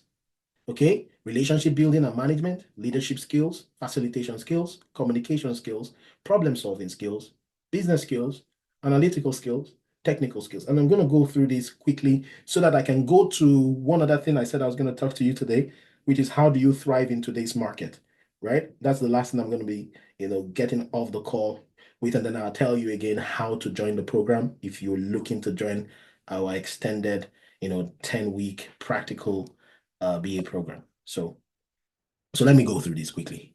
I'm sorry we're not going to have a break today. When you come on the program, we're going to have breaks. Okay, I'll typically give you a 10-minute break or a 15-minute break. You'll go for the break, you'll come back, and then we'll continue. But today, I'm sorry, we'll finish 15 minutes earlier. Is that okay? No break. If there's anybody that needs a break, I'm the one talking, so I need a break. Maybe my water break. Okay, so let's go. Ada, is that a hand for me? Do you want to ask a question? I see a hand up. Is that for me? Is that you want to ask a question or something? Okay, that was for before. Okay, good. Okay, perfect. Okay, so let's go. Relationship building and management. Remember, I told you as a BA, you are not a loner. You are not a loner, meaning that you do not work alone. You work with people, you work with a team, you work with stakeholders to try and discover requirements. You play in the arena of teamwork. You do teamwork. You need to establish rapport and empathy. You need to be more receptive to people. Now, what do I mean by this? For example, there was a game over the weekend. I remember one time when Raptor won the tournament. I'm not a basketball fan. I grew up in West Africa, where soccer is the game. I schooled also in the UK, where I live in the heart of London. This is me. This is Arsenal Stadium. You see, I lived in the heart of soccer. So I didn't know anything about basketball. But because I knew that That Monday, hey. So the next day, I think it wasn't a Monday, I think it was a Tuesday night. I knew the next day, Kai, at the coffee station, developers, everybody will be talking about the match. So guess what I did? I had to go to YouTube, go and watch, and just learn, say, look at the summary. I heard what commentators said. Why? So that I can participate in the commentary when I get back to work. I didn't want to look like the loner, like the guy who does not just stays by himself. I needed to create rapport. Your colleague has a dog. The dog fell sick on Friday. He said and he told the team that my dog, even if you don't like dogs, on Monday, before you start with the meeting, just said, oh, I learned Bobby was sick. How is Bobby doing now? Just create that rapport. Because as a BA, you are the good cop. You need to get people to open up to you. People need to be able to give you information. And the more you can rapport with them and be the good cop. And that is why you hear your project manager say, don't worry, let me be the bad cop, you be the good cop. Because they know that you will be the one in the position to go and be collecting information from people. And for people to open up to you easily and to say, okay, let us book it as soon as possible. They want to be able to feel your presence. And yes, they are mandated to come to a call with you, but they are not mandated to open their mouth and tell you everything. But if they see that you are that kind of jolly good fellow, they can rapport with you, they can sustain a conversation. Oh, they even want to spend an extra time just to give you the information that you want. They may even want to go the extra mile to make sure that they get that documentation for you instead of wasting your time on the project. Yes. And then conflict management. There will be times when you're working on a project, this particular person from this department and this particular person from this department have conflicting requirements. You have to play with emotional intelligence. The same way you deal with things here. Listen, this does that just because things change from your normal day to day and it moved into the arena of your work does not mean that people have changed. The same way you deal with people in difficult situations and is the same way you deal with them at work when they're difficult. It's the same. The first thing you want to do is you want to lend a listening ear. Oh, how much that will do for you. If you learn to listen, not because you want to reply, but because you want to understand the other person's perspective. Because they may have a point. They may have a reason why they are resisting that change. So listen to them for the purpose of understanding them. Some of us, we listen because we're just waiting for that person to finish so that we'll throw him back our answer. No, a BA listens to understand. And sometimes when he listens, he now shows empathy. I'm telling you how to, because when they ask you in your interview, how do you manage a difficult stakeholder? What they're asking for is tell us a story about a time when you handled a difficult stakeholder and tell us the competencies that you employed. Because you have to tell them about the fact that you were a good listener, which shows your communication skills. You have to show them that you showed empathy, which means that you put yourself in that person's shoes. And then you have to show them of how you were able to negotiate and reach a compromise. These are the 3 key skills that you need when you are dealing with a difficult stakeholder. Take it anywhere in the world, you will pass. Give them a story that fits into these 3 narratives. So you need to be able to manage conflict. First is relationship building and management. Second is leadership. Oh, this one sounds like an antithesis. You know why? Because a BA doesn't have authority. How then is he a leader? How then is he a leader? He's like this guy. He wants people to follow him, but he does not have any control over what they choose. As a BA, you are trying to encourage stakeholders to take a particular line of action. You're trying to encourage them to move in a particular direction. But you do not own the prerogative over, you don't have an authority over their priorities. So how do you direct their attention in a particular direction? 1, sell them the benefit.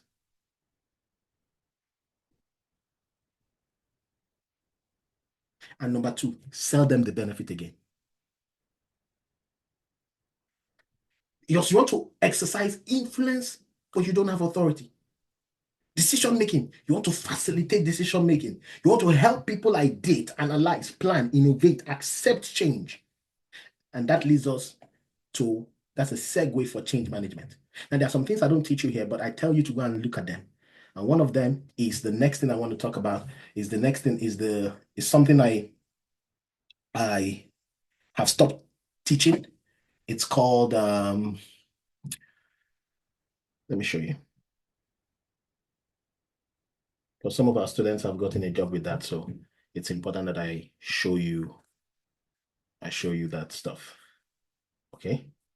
It's called the ADKAR change management technique. Okay. It's called ADKAR. Okay.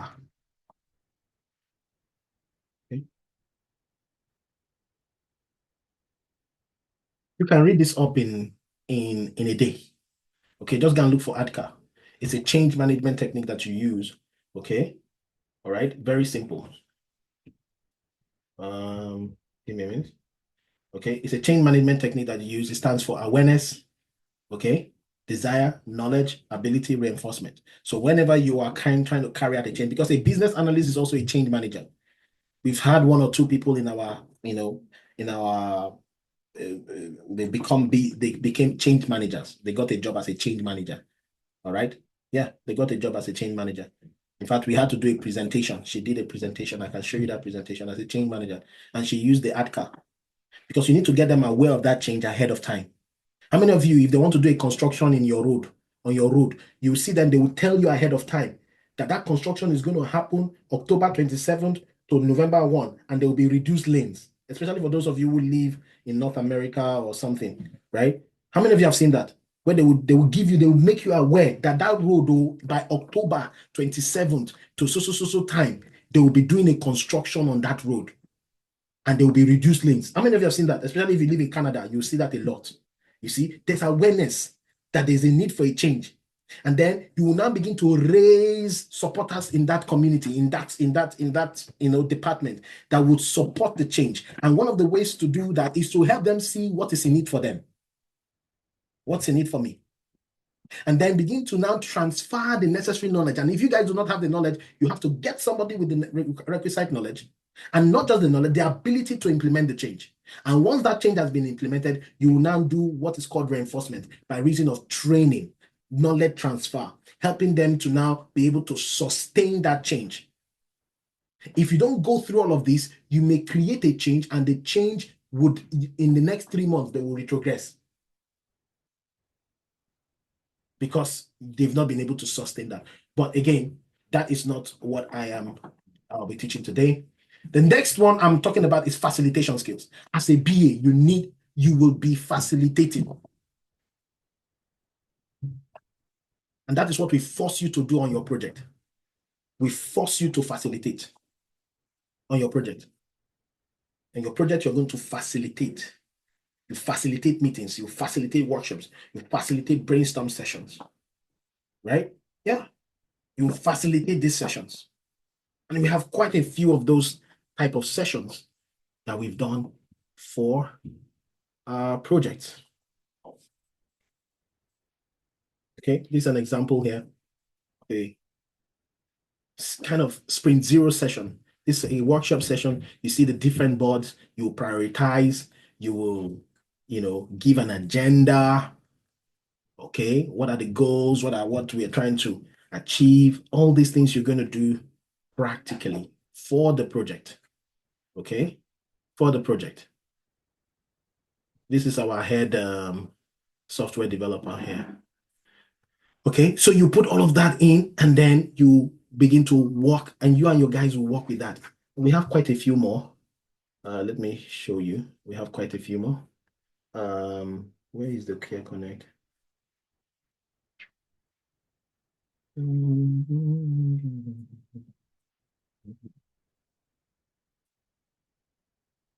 Don't know if this is the one.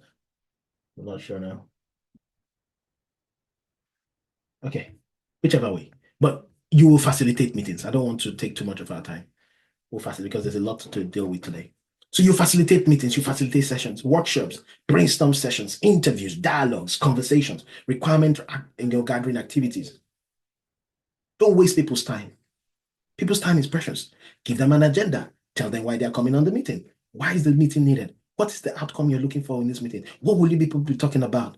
You see, if you want people to participate, ask high impact questions. Understand body language in the room. When somebody starts doing like this after the 30 minutes has expired, he wants to move. Say, okay, you know what? We can. In fact, today I just gave some people an elicitation exercise. I gave them an elicitation exercise. And in that elicitation exercise, let me show you. It's an elicitation exercise. In that elicitation exercise, hey Frank, I understand you have a new project you would like our technical team to work on. Row quantity item. The following fields should be auto-populated and ID. It should be editable by the requester in case the default value isn't sufficient. There's something I want to take you to. All right. Frank, I think this is a great start. Since we're out of time, I'll set up another session for us to continue, and let's take it from there. Yeah, but because we are out of time, I'll set up another time for us to continue. So sometimes you may not even finish everything you are doing, you want to do in that or achieve in that session. Yes, let them go, and then you will put up another session. Right? Let them go. You tell them, okay, we're going to set up another meeting, and then just let me know when you're available, and then in your earliest convenience we can, and then you guys can communicate over email or Slack or whatever channel you guys use. Create an environment where people can contribute. Don't shut anybody down, especially during brainstorm sessions. Encourage diverse ideas, because that's what you're looking for. And let me give you one silver bullet that gets everybody to talk. You want to hear it? It's a silver bullet. It works anytime, any day. And you use it under the premise that people had said something prior. So when people have said something prior and you want somebody particular to say something, you then say, what do you think? Meaning that somebody has said something, this person has said something, this person has said something. You can now collate all that they have said and kind of cogitate it in a summary form and then say, Ada, what do you think? Come on. It does the job every time. It's either they will tell you what they think or they'll just tell you, I agree. That way, you would have gotten their confirmation.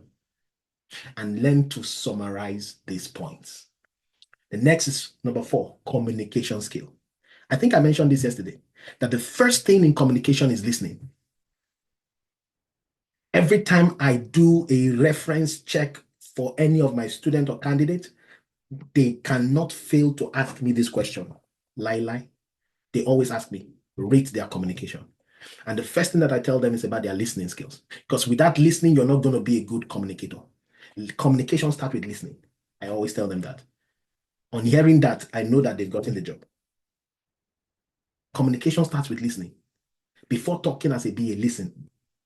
A BA is a good listener. It's an active listener. He's listening for the cues, the verbal cues, the non-verbal cues, the intent behind what is said. He's doing critical listening. So he's an active listener. He's a critical listener. He's separating the facts from the fiction. He knows when it was this one that said it, or when that one was, or if it's an hypothetical situation. And then he does content listening. This is the one you will do the most. Trying to hear it for what you heard. Confirming that you heard this. You understand to retain the information that was provided during that session. Identifying the major and main points that were said. And you can do this by asking clarifying questions. You can say something like, you had said that they A, B, C, D, and E. Did I hear that correctly? Something as simple as that. You can repeat it. You can say, you said A, B, C, D, and E. Did I hear that correctly? Oh, yes, that is true. And then you've confirmed. You just confirmed. And then you can put it down. That's content listening. And part of communication also now moves into verbal. There's then verbal. Listen, verbal listening, verbal communication. So verbal communication is not necessarily that you know how to speak with your nose or through your nose, or you know how to speak phonetics. No, that's not what we are saying here. Do you know that communication, for those of you who did mass communication is not about the language you speak or the language that you didn't speak. Do you know that even if I don't talk, I can communicate? How many of you know that? Have you not heard of sign language? So what is communication then? It means that communication goes beyond verbal. That's what it means. Communication is between two entities. One is called the source, the other is called the receiver. The source disseminates the information. The receiver is the one that collects the information. Now, we say that communication is complete when the information that is being disseminated from the source is deciphered, decoded, understood by the receiver. That is when communication is complete. In other words, I have worked with people whose grammar is very broken, yet they are good communicators. So what does that tell you? It is not a matter of your English being perfect. It's a matter of whether we understood what you communicated. So put your speech, make it articulate. Don't teach us A. Don't tell us Z before you tell us A. Make it logical, comprehensible. Don't ask us a question about Z when you've not given us the context about X and Y. Because it goes X, Y, Z. So for you to get to Z, tell me X and Y. Don't get into a meeting and then you start talking about Z without context and assuming that everybody has the context. That's not how you behave as a BA. I'm telling you practical things that will help you succeed. There's also visual communication, sir. Like your presentations. Some of you have not presented in a long time. You will learn it. Diagramming will teach you. Modeling, tables, matrices. You present information in those states. And then there is written. Because you're going to document. You document requirements. So there's the act of writing. There's the act of writing those requirements. Let me show you something. Between A and B, which one will you go for? Put that in the chat quickly. A and B, which one would you go for? Which one appeals to you the more? A and B. I just want to show you that even written communication can affect B. Anybody wants to tell us why? Anybody wants to tell us why? I can unmute you if you want to talk. Anybody wants to tell us why? And you can put it in the chat. You can put it in the chat. It's simple, right? Somebody said simple. Everybody's going for B. Okay, Charles wants to say something. So let me unmute him. Charles wants to say something. If you put your hand up, I will be able to unmute you on time. Charles, can you raise your hand and then I can unmute you? Okay, I don't see the hand. I'm just seeing different. Adamilola, okay. I've unmuted you, Adamilola. Go ahead, say something. Good evening. Good evening. Putting out the two pages. B is just visually appealing. It seems easy to read. There's the spaces there makes it more easy to, even by scanning through, we can catch some basic things compared to A that is clumsy and seem like A need more effort. That's true. So A forces you to want to consume all the information, right? Whereas B, you can just skim through it and get the information. Listen, let me tell you something. I have worked in consulting the whole of my 10 years plus, right? Consulting. There is a particular company, if I tell you the name of that company, it's a huge telecommunication here. They kept coming to they kept keeping a relationship with my company because of me. Ask me why. Because of my documentation. They always beg that, please, if Michael, can we have Michael, even if it's 25%? Because sometimes I handle multiple projects. They said, if it's 25%, can we get him? Why? Because of documentation. I bring a lot of rigor to my documentation. I bring what? A lot of rigor. The day I decided to resign, I'm not kidding you. I can show you receipt. The president had to call me and say, what can we do to keep you? I'm not kidding you. That's to show you the power of written documentation. You can be so detailed that they love and they fall in love with your documentation. Even developers know that if you go to Hawaii, if you go to Haiti, if you go to Mexico, you go and visit the 7 wonders of the world and stay there and don't come back for 6 months. They know that just handling your documentation, they have everything they want. Listen, I'm telling you things that you will have to do on the job. And these things come by proper training. And again, just to show you that it's not by grammar, please listen to this. Those that do know their God shall do exploit.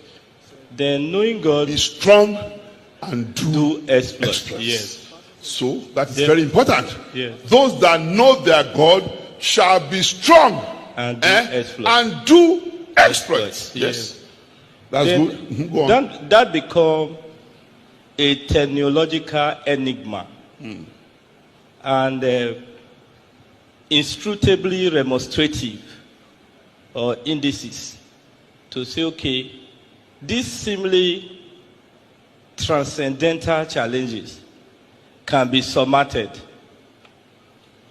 Now, in a concomitant synergy, I want to say that knowing God also advance our barometer of reverence to venerate him, eulogize him. Then a king who was made an animal was myopic to this before, but that indices become unravel after 7 years of being an animal. He started reverencing God. Knowing God is an efficacious instrumentality and a gravitas moahaha and a dynamos yabadabado to respect God and venerate him.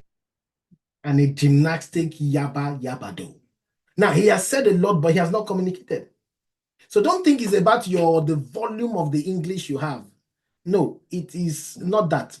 You just need to be a good communicator. Now, let's talk about the next set of things. I'm going to go through this quickly. Problem-solving skills. You need to be open-minded to also hear from other people. Flexible. You have to collaborate. Question. Creative thinking. You do research. You research things, whether primary research or secondary research. You go out there and see what people have already said concerning the thing you're trying to solve. All right. You must be diligent enough to be able to do that as a BA. Now, there are certain skills that you may need, certain things you may need to know about the work that you'll be given, the project you'll be given. Sometimes when you come on that project, you don't even know what that thing is about. I told you yesterday, I worked with one of the biggest manufacturers of optical lenses in the world, right? I didn't know what they did. I didn't know what they do. As at that point, I had to learn. So sometimes some things are domain specific. Sometimes they need you to understand certain things around finance, around banking, around peer-to-peer, stuff. There'll be some things they need you to have certain domain-specific knowledge about. Now, if they bring you on that role, okay, they would need you to catch up as soon as possible, and they will give you time to catch up. So don't fear, all right?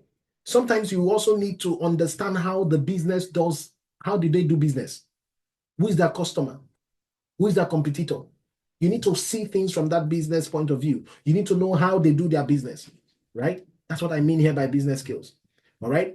And then by reason of that, you now begin to develop ideas because you now know how the business does things, all right? You will need to do that. The next thing is analytical skills. There's what we call systems thinking. If you are a physics student like myself, you understand systems thinking. It's evident in the way a gear works. You know how a gear works? How you set up a gear and what the force you apply here will determine what happens here. It's called systems thinking. So you are able to see how one thing you are doing now affects the other thing later. The decision you are making now for that product, how does it affect it downstream? The things you are doing upstream, how does it affect things downstream? So you're looking at how one thing affects the other. It's called systems thinking. And then creative thinking comes by asking the right questions, looking for the opportunities that fit the ideas. And then you'll be doing also things like visual modeling and diagramming. And then there's data. I'm going to talk about this very soon. Now, when I say data, I don't mean that you have to be an extremely crazy person when it comes to, being a data maestro. You don't have to be a data guru, all right? But you need to know how to identify patterns and see patterns in numbers and be able to say, oh, this happened because of this, right? Yeah, you can do that. And as part of this course, guess what? We give you a data video, we give you data training, an on-demand video course. Yes, as part of this course. And I'm going to be talking about that towards the end. Okay? Now, curiosity. They say curiosity kills the cat, not the bee. You need to learn to ask the right questions. You need to be curious, even in your day-to-day. All right? And the last thing I want to talk about here is technical skills. Technical skills. Now, I know somebody said, but Michael, yesterday you said we don't need to be technical. Yes, you don't need to be technical. So when I say technical skills, I mean things like you know how to use simple Excel. You can type in Excel. You can type in Microsoft Word. You see this one, Visio, Lucid Chart, we're going to teach you because you need to know how to diagram. We have to teach you that. Jira for tracking your work. We will teach you that. Some of you already use Slack, use Zoom, use Teams, use things like Miro. We're going to teach you that, right? So these are the things we're talking about when we say technical. You need to understand technical stuff and then stay in touch with the technical landscape. Do you know that today, if you know what we are going to be teaching you in the next 9 weeks, do you know that you can use AI to make your work better? Yes, I'll teach you how to use AI to make your work fast. Yes, user stories that you will have taken 10 hours to write. You can write it in 1 hour because of AI. But you cannot use AI if you don't know the work itself. How are you sure that AI is giving you the right thing? You see, that's the problem. So you need to first understand it as a human without AI before you can now use AI to help you do it. You can write a business case now. Instead of taking several hours to write business case, you can write a business case in minutes. But you see, you need to be able to know when a business case is there. And there are certain elements of the business case you will not be able to write with an AI, except to supply certain amount of information. So keep up with technology landscape, technology past, technology present, technology future. Keep up with that. And the last thing I want to tell you is you will need to understand the technical jargon. Technical jargon. And this leads me to the curriculum that we will be using for this training. The curriculum that we'll be using for this training. So again, you can go in here and download the curriculum we'll be using for this training. In this training, it's 5 modules. The first module, I think we just covered it. The concept of change. What is business analysis? Who is a business analyst? Do you need to be techie? Stakeholder management and competencies of a BA. So we just finished module 1. But you see, there is module 5 where you talk about technology and design for business analysts. This is where we teach you about the lingo franca, what you use. Listen, most of you are going to be going in as experienced because there is what we call the mirage of the entry-level job. Listen, there are no entry-level jobs. Let me bust your bubble now. In North America, there are no entry-level jobs. I'm sorry. Even in Europe, an entry-level job is looking for 3 years of experience. Question, where do you get that from? Answer, you get it from the point of training. You get it from here. Yes, how? It's simple. If you were listening since yesterday, you know how. You know how. Apart from the fact that we'll give you projects to work on, you can leverage your previous experience. Simple. Okay, so you're going to be learning these things and understanding the technicality, the technical jargon, so that once those conversations happen in the workplace, you are not, aloof. All right? Okay. Now, from next week, we'll begin to talk about project methodologies and management, because remember I told you that change is carried out in the vehicle of a project. Within the vehicle of a project. All right? Within the vehicle of a project. Now, you need to understand how projects are run in these organizations. Waterfall, Agile, SDLC, PMLC, and all of that stuff, and even software development environments. Okay? I'm going to be showing you all of that practically. MVPs to the pillars, values, roles, and all of these things we'll be dealing. And then there's practical Scrum and Kanban, because we have daily, for those of you who've done something like Scrum before, you understand daily stand-up. We do that every day with our developers. So from Monday to Friday, we meet every day with the developers to do daily stand-up, to do sprint demo and all of that. So you're not just coming into a training where we just talk.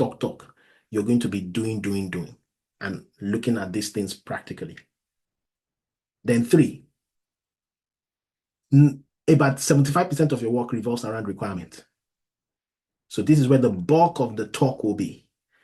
We'll be talking about requirements, flow charting, DPMN, elicitation, documentation, BRDs, FRDs, everything around documentation will be here. Everything about requirement engineering we'll be talking about. And once we're done with that, we will now move you into the tools. Jira, Confluence, practical. We give you practical, exposure to these tools. Okay, with practical exercises. So when I say practical exercises, we have exercises designed for Jira and Confluence. Okay, it's a practical exercise from task 1 all the way. You create all these things. If you do all these tasks, there's no way you will not be a Jira guru. It's not possible. Not on my watch. If you do all I've just put here now, there's no way you will not know how to do Jira. Not possible. And then you have Confluence, the different practice that you will do on Confluence. Okay, and then you have draw.io for diagramming. So all those diagrammings you've been seeing them do in BA stuff. Let me show you one. Okay, let me see if I can get one of the projects and show you a diagram in there. Maybe you'll be able to see what I'm talking about. So all this you'll be able to do.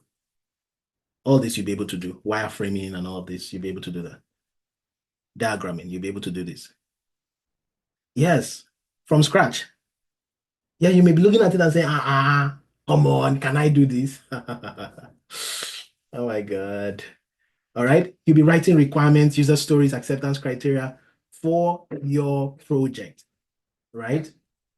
Okay. You'll be doing all of that. Can you see that? All right. So you will be required to do all of these things. Okay. And let's keep going there. So wireframing using Balsamic, Figma for collaboration with the designers. Okay, so there are different projects that you're going to work on. These are just some of those projects, like this one, for example. It's in these are 2 basic projects here. So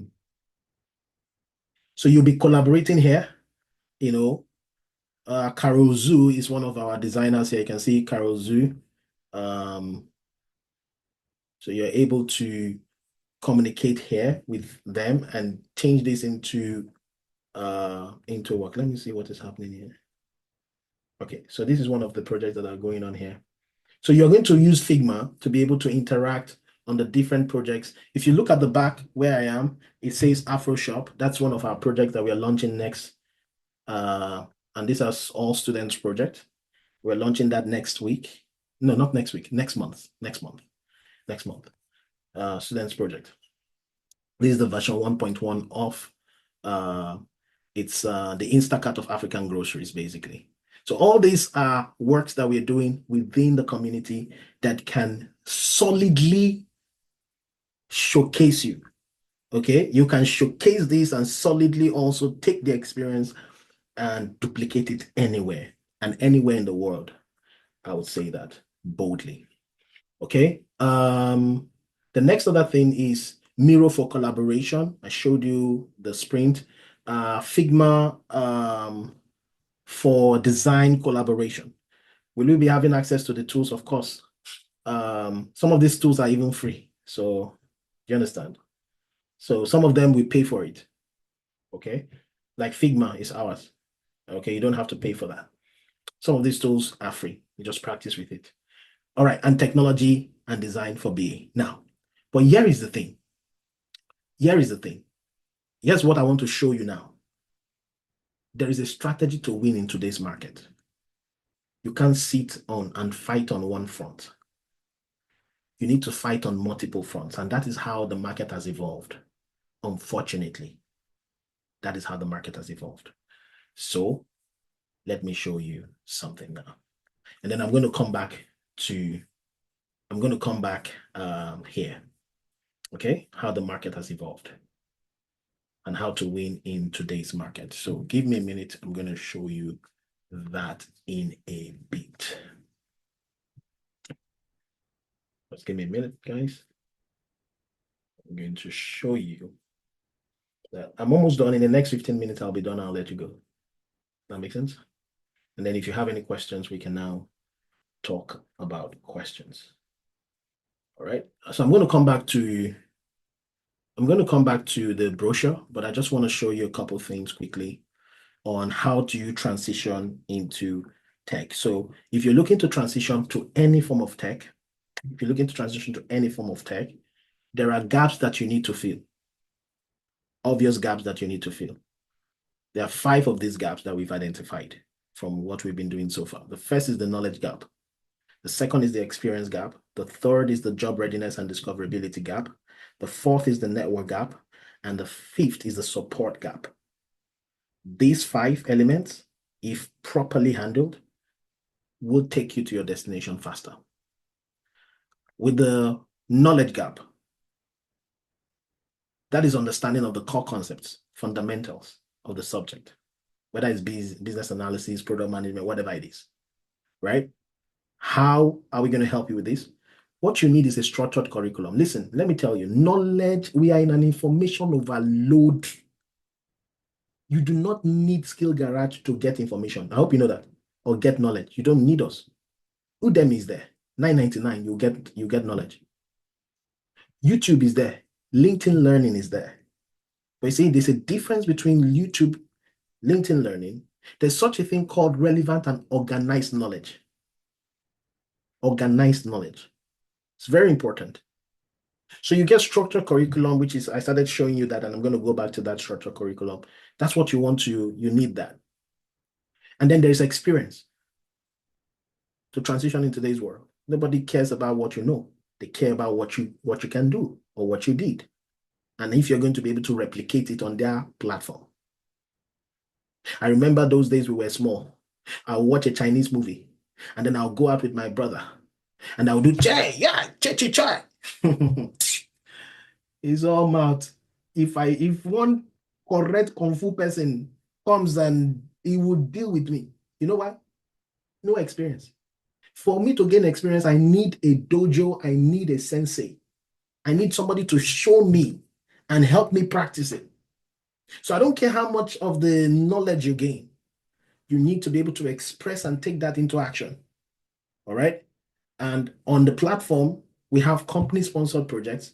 We have personal projects. We have alumni projects. We have in-house internships.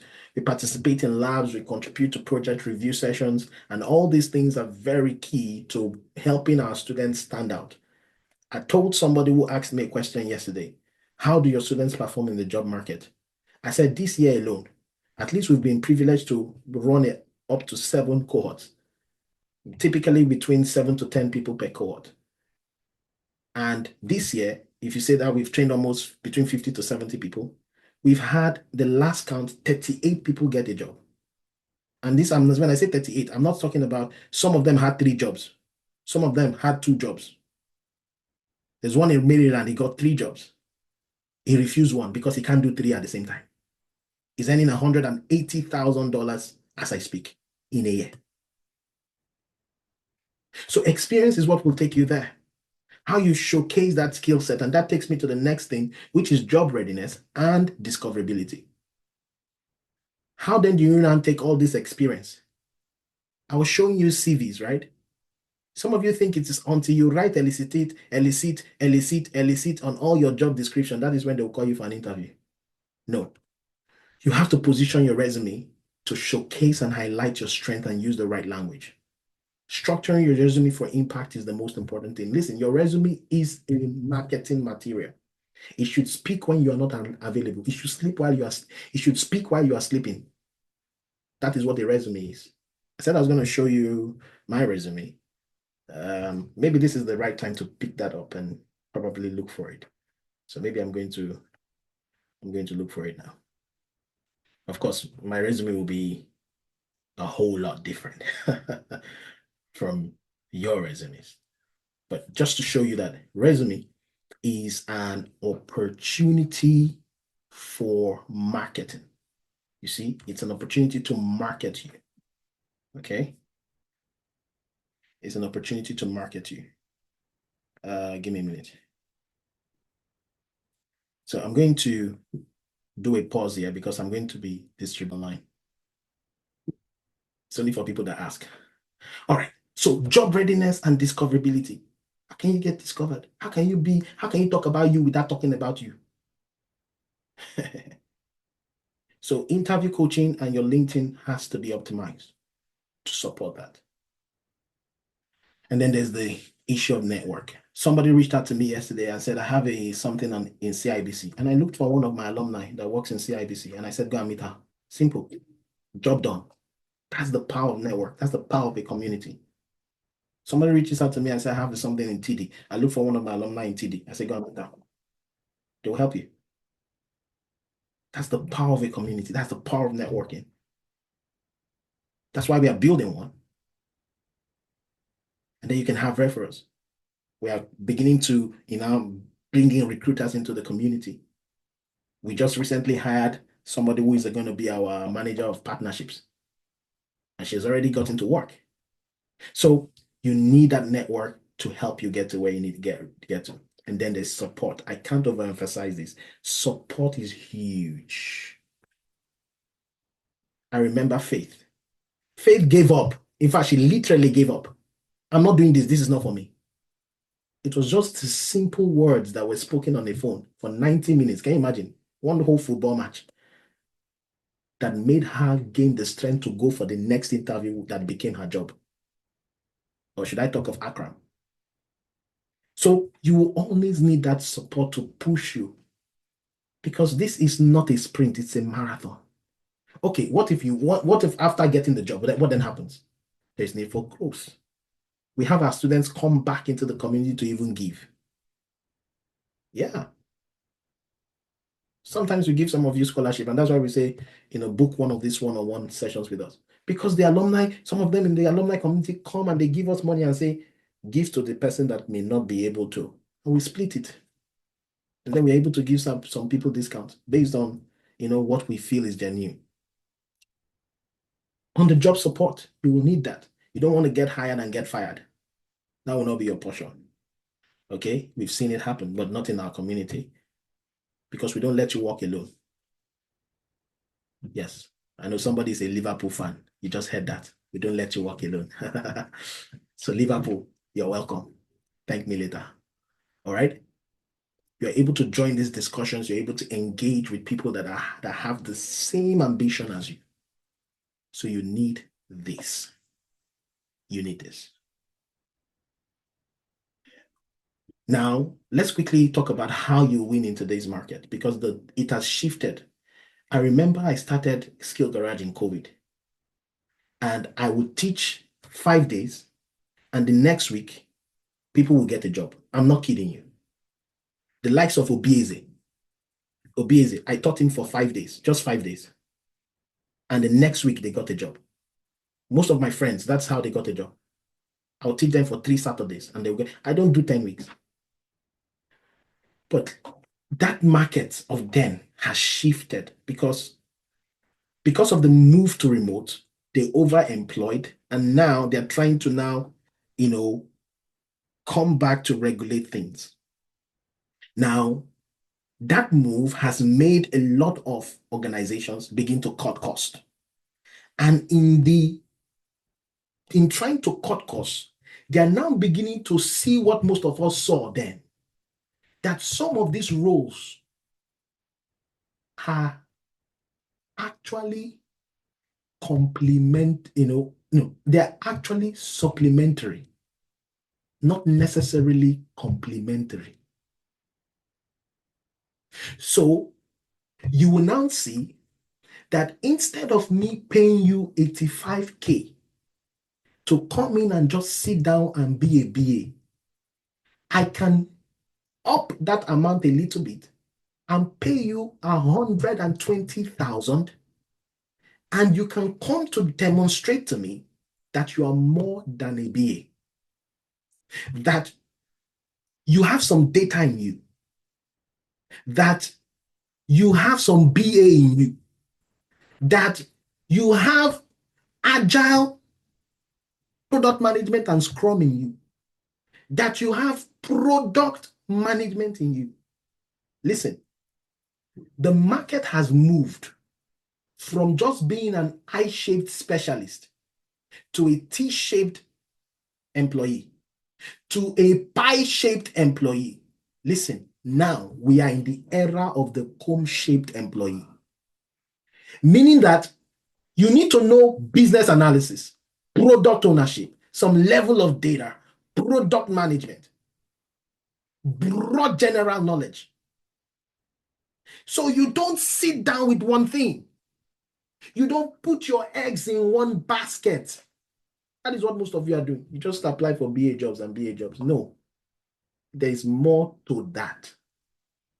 And that is why, as part of this training, what you're going to get is not just business analysis, it's product ownership. And just so that you see and have a sense of what I'm talking about, this product ownership is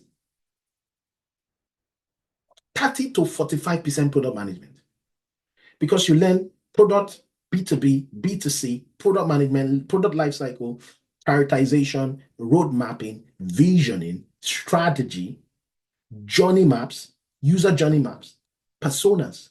So that which you would have just sat down looking for BA job alone. Now, guess what? The more you are able, the more jobs you're able to apply for, the more your probability to succeed in the market. True or false? The more your probability to succeed in the market. Even the Bible is cognizant of that. You spread your bread among many waters.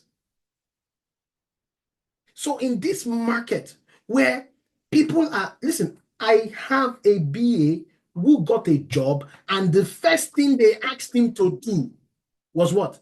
Test cases. Test cases. So if you cannot show that you can do test cases belongs in the arena of quality assurance.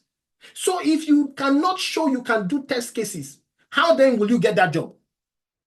Just one thing like this can disqualify you.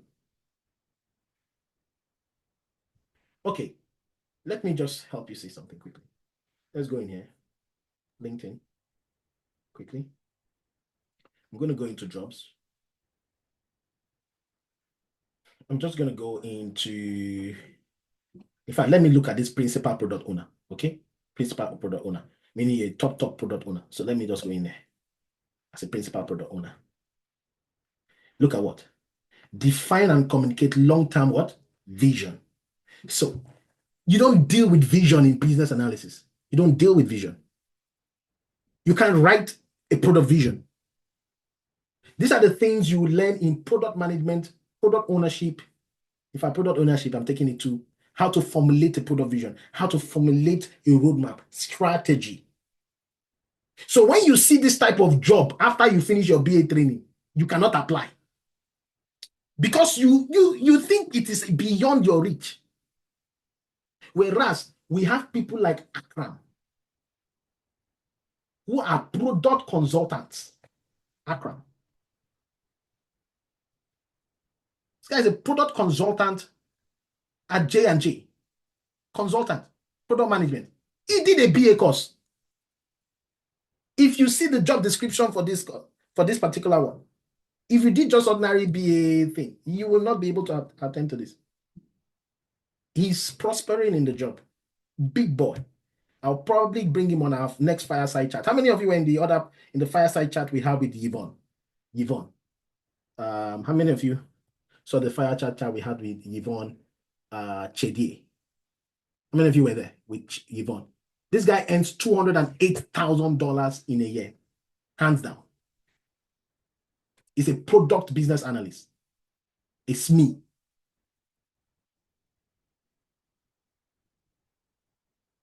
So, you see, if you have to win in today's market, you have to be a cone-shaped employee. There's product road mapping. If you read all of this, you work closely with UX, UI designers. Here, and when you talk about working with you, if you have not worked with a UX, UI designer, you have not worked with them. There's no way. You cannot behave it.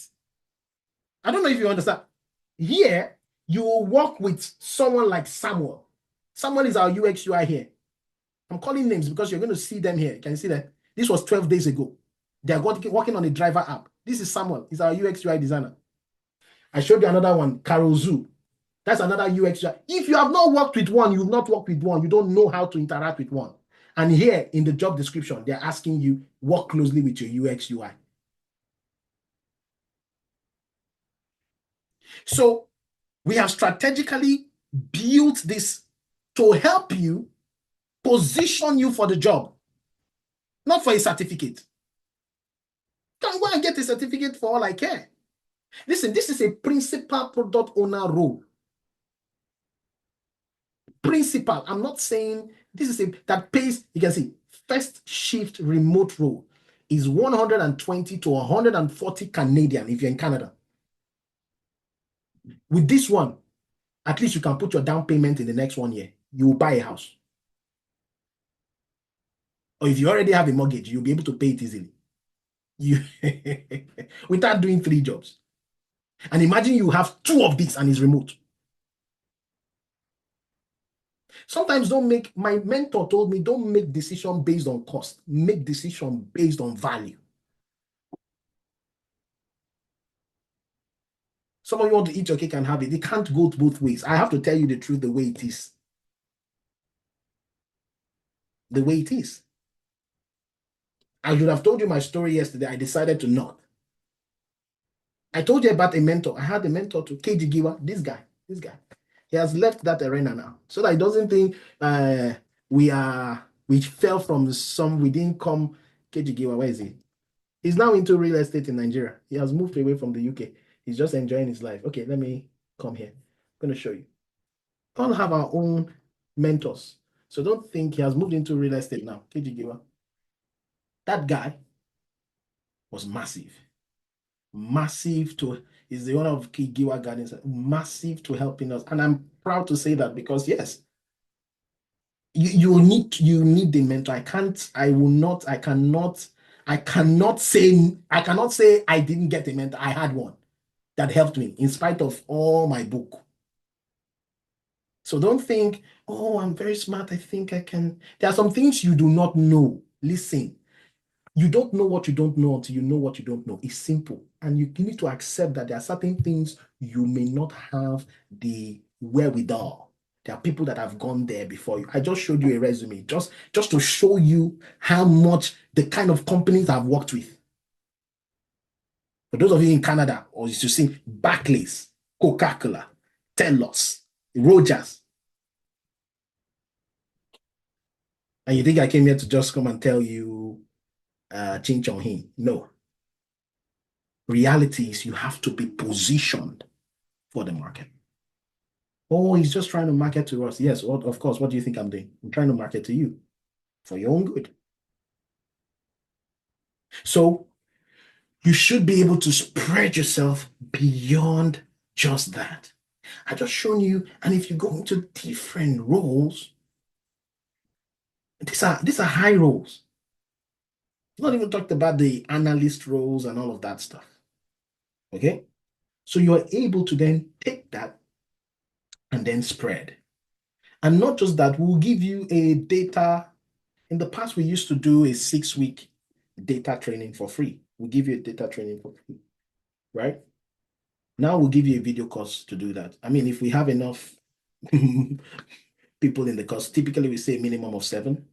Okay, we benchmark at a maximum of 15. Okay, so that we can handle each student properly. Now, you have a data analysis video. We had a student that just finished an interview. We're waiting for the outcome. It was purely SQL with Amazon. We brought Olugbemi, gave her the video course. SQL, boom, boom, boom, boom. She smashed first, second, third stage. What are you talking about? So you will need to be able to go beyond that arena. Now, does that mean you can't succeed with just business analysis? Of course you can. I'm just telling you how you can navigate the market quicker.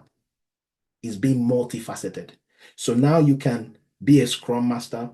Together, you can do business analysis. You can be a product analyst. You can be a product manager. Execution. Product management is on 3 levels. Let me explain. There is product management on strategy. You do strategy. There's product management execution. There's product management commercialization. Now, don't be deceived by product manager. There are some companies that have what is called glorified product manager, meaning that they are product managers, but they do what a product owner will do. Don't forget what I just told you now. It therefore means that you are able to apply to those roles. But because you've not been able to build the psyche, you've been able to build the psyche that helps you. When I first came to Canada, let me help you to understand what I mean by psyche. When I first came to Canada, I got into an Uber, and then I asked the Uber man, how much will it take me to take care of my family, to live well? What do I need to earn to be able to live well in Canada? Guess what the Uber man told me? He said, brother, if you make $50,000, you'll be fine. You'll be all right. As I heard that, I looked at my wife. My wife looked at me. Oh, we could already tell we were joyous. We were happy. My heart was full of joy. Why? Because the Monday after, because when I got to Canada on a Friday, I had an interview on a Monday. So I didn't come to Canada. I had an interview on a Monday. So, and that interview, it was in North York for a post of a business analyst in an insurance company. Thank God I did not get that job. They wanted to pay me $55,000. And that was why I was rejoicing, because I heard somebody tell me, listen, you are not bigger than the kind of information you've received. And who gave you that information is important. So you may ask, what is the difference between this training and the other training? It is the people who teach it. The people behind it is the difference. Yes, I say it boldly. The people behind the training is the difference in that training. You can check us out. Our reviews are all 5-star. The people manning the training is the difference between a training A, even if we gave them the same curriculum. I hope you know that. Do you know that I can give this person curriculum, this person the same curriculum, and we both will not even train the same way and the same thing? It's the people behind it. That's the difference. Because sometimes people ask me, so what's the difference between is the character behind the training. The character behind the training is the difference. Just in case you were looking for the answer to that question, I just gave you one. It's the character. First, the character behind the training. So you see what I'm saying? So don't discount these things. These are what you need. In conclusion, you get the knowledge, you get the practical skills, up to 2 life projects. Most of you will say, I can do more than that. Relax. Even 1 project. Some of you are not able to finish 1 project. Finish that one first, and then you can go to the next one. And we have life practical projects. Project guidance, resume clinic 1-on-1, interview sessions. But some of you, when we come, you say you don't have time. There's Coach Olu, there's Coach John, there is myself, there is and several other alumni people. If I'm not able to do it, somebody else is able to do it. If that one is not able to do it, we have another person able to do it, right?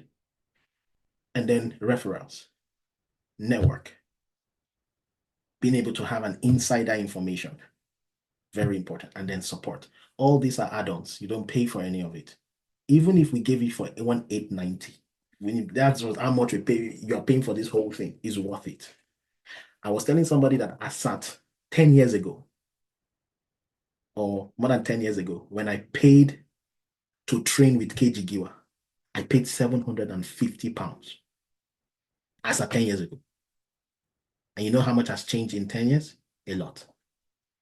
Yet how much are we charging if you change it in pounds? Not much. 10 years ago. You know why I can remember it vividly? If you go on my LinkedIn, you'll see the story. Shakiru, a guy called Shakiru, he gave me £750 because I was in a crossroad. Gave me £750 and he said, sort yourself out. And when I looked and I thought, where can I use this 70 pounds? That was where I discovered business analysis and project management. And I do not regret spending that money at that time on that training. Listen, I mentioned something when I started last night. I said the difference between who you are now and who you would be in the next 3 months, even before this year ends. You know what is going to cause that difference? It's what you do today, the increments in your life that you do every single step of the way. I'm conscious of what I do daily with my time. Conscious. Because those things add up. It's the increment. So the decisions you make today determine how you're going to position yourself tomorrow. Yes, the money is not here. The same as the training is not here too. If you are looking for a different type of training, the people that will collect 500, they will help you. But yes, just to say, listen, if there are people that will even charge more, what am I saying? What am I saying? What is 1,890? But anyways, now, for those of you who are looking to come on the course, if you're making a one-time payment, we'll give you a 20% discount. All right, so you can get a 20% discount. For those of you looking to make a 3-time payment, you can get a 15% discount.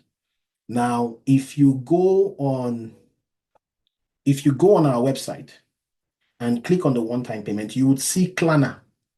So you can spread the amount even further, right? You can spread it. I think I'm going to add Afterpay. So for those of you who want to extend it for like 6 months, 12 months, you should be able to do it, right? You should be able to do that. So if you come on the website, theskillgarage.com.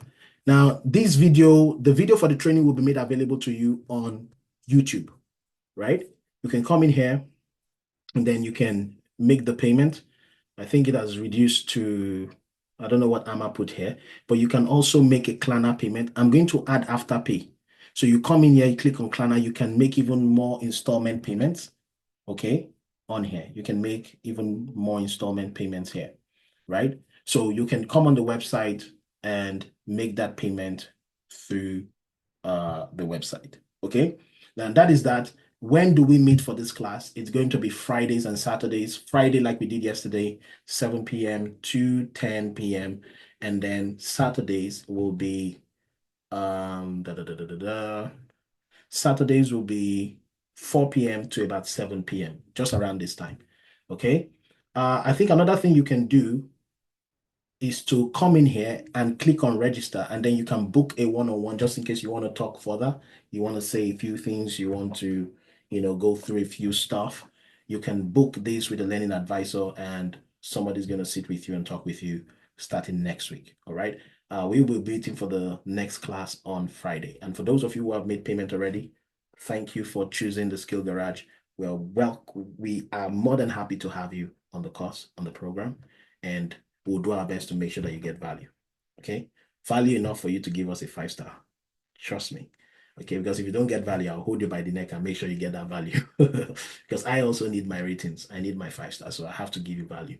All right, so go in here, book in the call, or just go directly and make the payment, and I'll be seeing you in the next class. In the meantime, please do join our WhatsApp group. Okay, you can join the WhatsApp group. I'm going to put that in there. I'm going to throw that here right now for you. For those of you who are yet to be on the group, I'm going to put that in here right now. So join that WhatsApp group, and we'll be in touch. We'll also send you the link. For those of you who have made payment, Amma is going to be in touch. Amma or Queenie is going to reach out to you. They work in our team. So Amma is going to reach out to you. Queenie is going to reach out to you. You can reach out to us through WhatsApp. You can reach out to Amma through WhatsApp. And what else do I need to say? Good luck, and I wish you all the best. Now, for those of you in the UK, we should have a cohort starting on the 22nd, I believe, right? For those of you in the UK, 22nd. For those of you in North America, this timing works for you even best. All right. Okay. So if there are any questions, please do feel free to shoot us those questions. Send me your personal questions. Give us a call. Go on the website. You'll see our details on there, theskillgarage.com. And I'm more than happy to help you navigate this journey. I am your brother in the wind. Okay, now feel free to connect with me on LinkedIn. All right. Book a call and let's know if there will be anything available for you in form of a scholarship. So just book a call. If there's anything you want to discuss, let's discuss. All right. It's most likely going to be the last cohort for the year, I'm thinking. Okay. Now, for those of you who say that I have done a training before, I've done a training before, I do not need another training. Okay. So what I want you to do is this. I'm going to put in something for you that is starting on the 28th. So for those of you who are saying, I do done a training before, but before we're going to go on with that, we are raising, just give me a minute, let me show you what I'm talking about.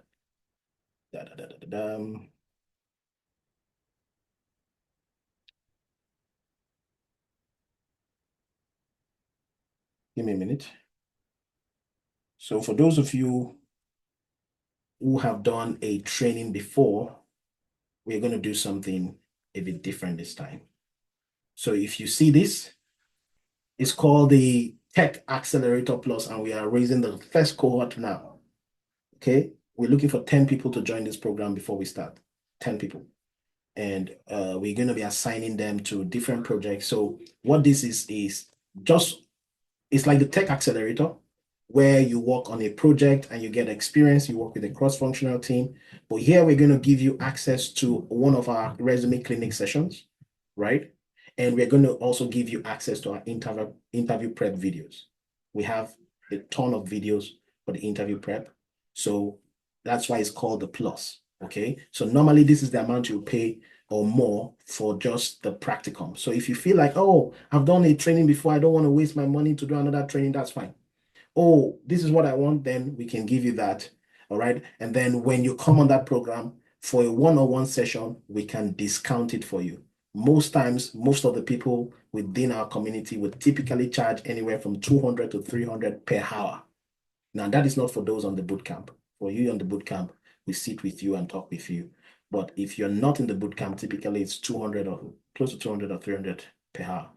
All right. But that, if you're on this program, is going to be discounted for you. I think more than 50% discounted. Right. But you have access to the interview prep videos and the resume clinic session, and you're going to be able to work on the project. So whether you're a project manager, product manager, a scrum master, now, if you're a UX, UI designer and software developer, it's free. All right. But if you are any of these, then give me a minute. Let me see if Amma already have the. So give me a minute. Let me see if Amma has the form ready.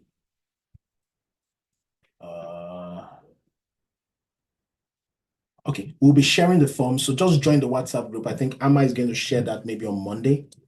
Okay, maybe on Monday because I can't find the form here. So Amma is going to share that form on Monday for the Tech Accelerator program. But if you are looking to join that program, okay, now remember, it's not a training program, it's a practical program. Okay, so if you're looking to join that, only those that are looking to join and make payment, please do not join if you're just here to, because I've told you the payment, I've told you everything. So don't join this group. It's a new group. I don't want people bombarding the group if you're not serious. Don't join the group if you're not serious. Please, I'm begging you. All right. If you're joining the group, it means you're making the payment. All right. So that is that group. That's the Tech Accelerator Plus. This one is the Tech Accelerator Plus. Okay, so that is $6.99 Canadian. If you're making a payment in Canadian, you're making a payment in the US is $4.99 USD. If you're making a payment in British pounds, is $3.99. Okay, so that is the chart for the this. Because if you're joining that, it means you're making a payment. And as soon as you're making that payment, I'm putting you on a project. Okay, I'm giving you whom you're going to be speaking with as your designer, and then we are going to take you in through whatever it is that we need to do for you. All right. Even if it is one person, I'm going to get you that. I'm going to get you your designer, and even if it's one person.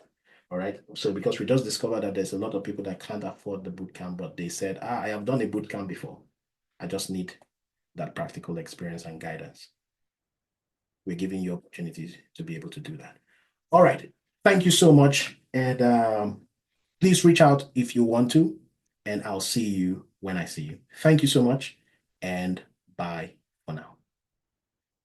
Are there any questions? Any questions before I go? You can put it in the chat. Any questions before I go? Any questions before I go? All right. If there are no questions, thank you so much, and I will share the recording with you. Damilola, I see that you've joined the group, so let's chat after this, or maybe tomorrow when you're free, and then we can get you set up and started ASAP. Bye, everyone.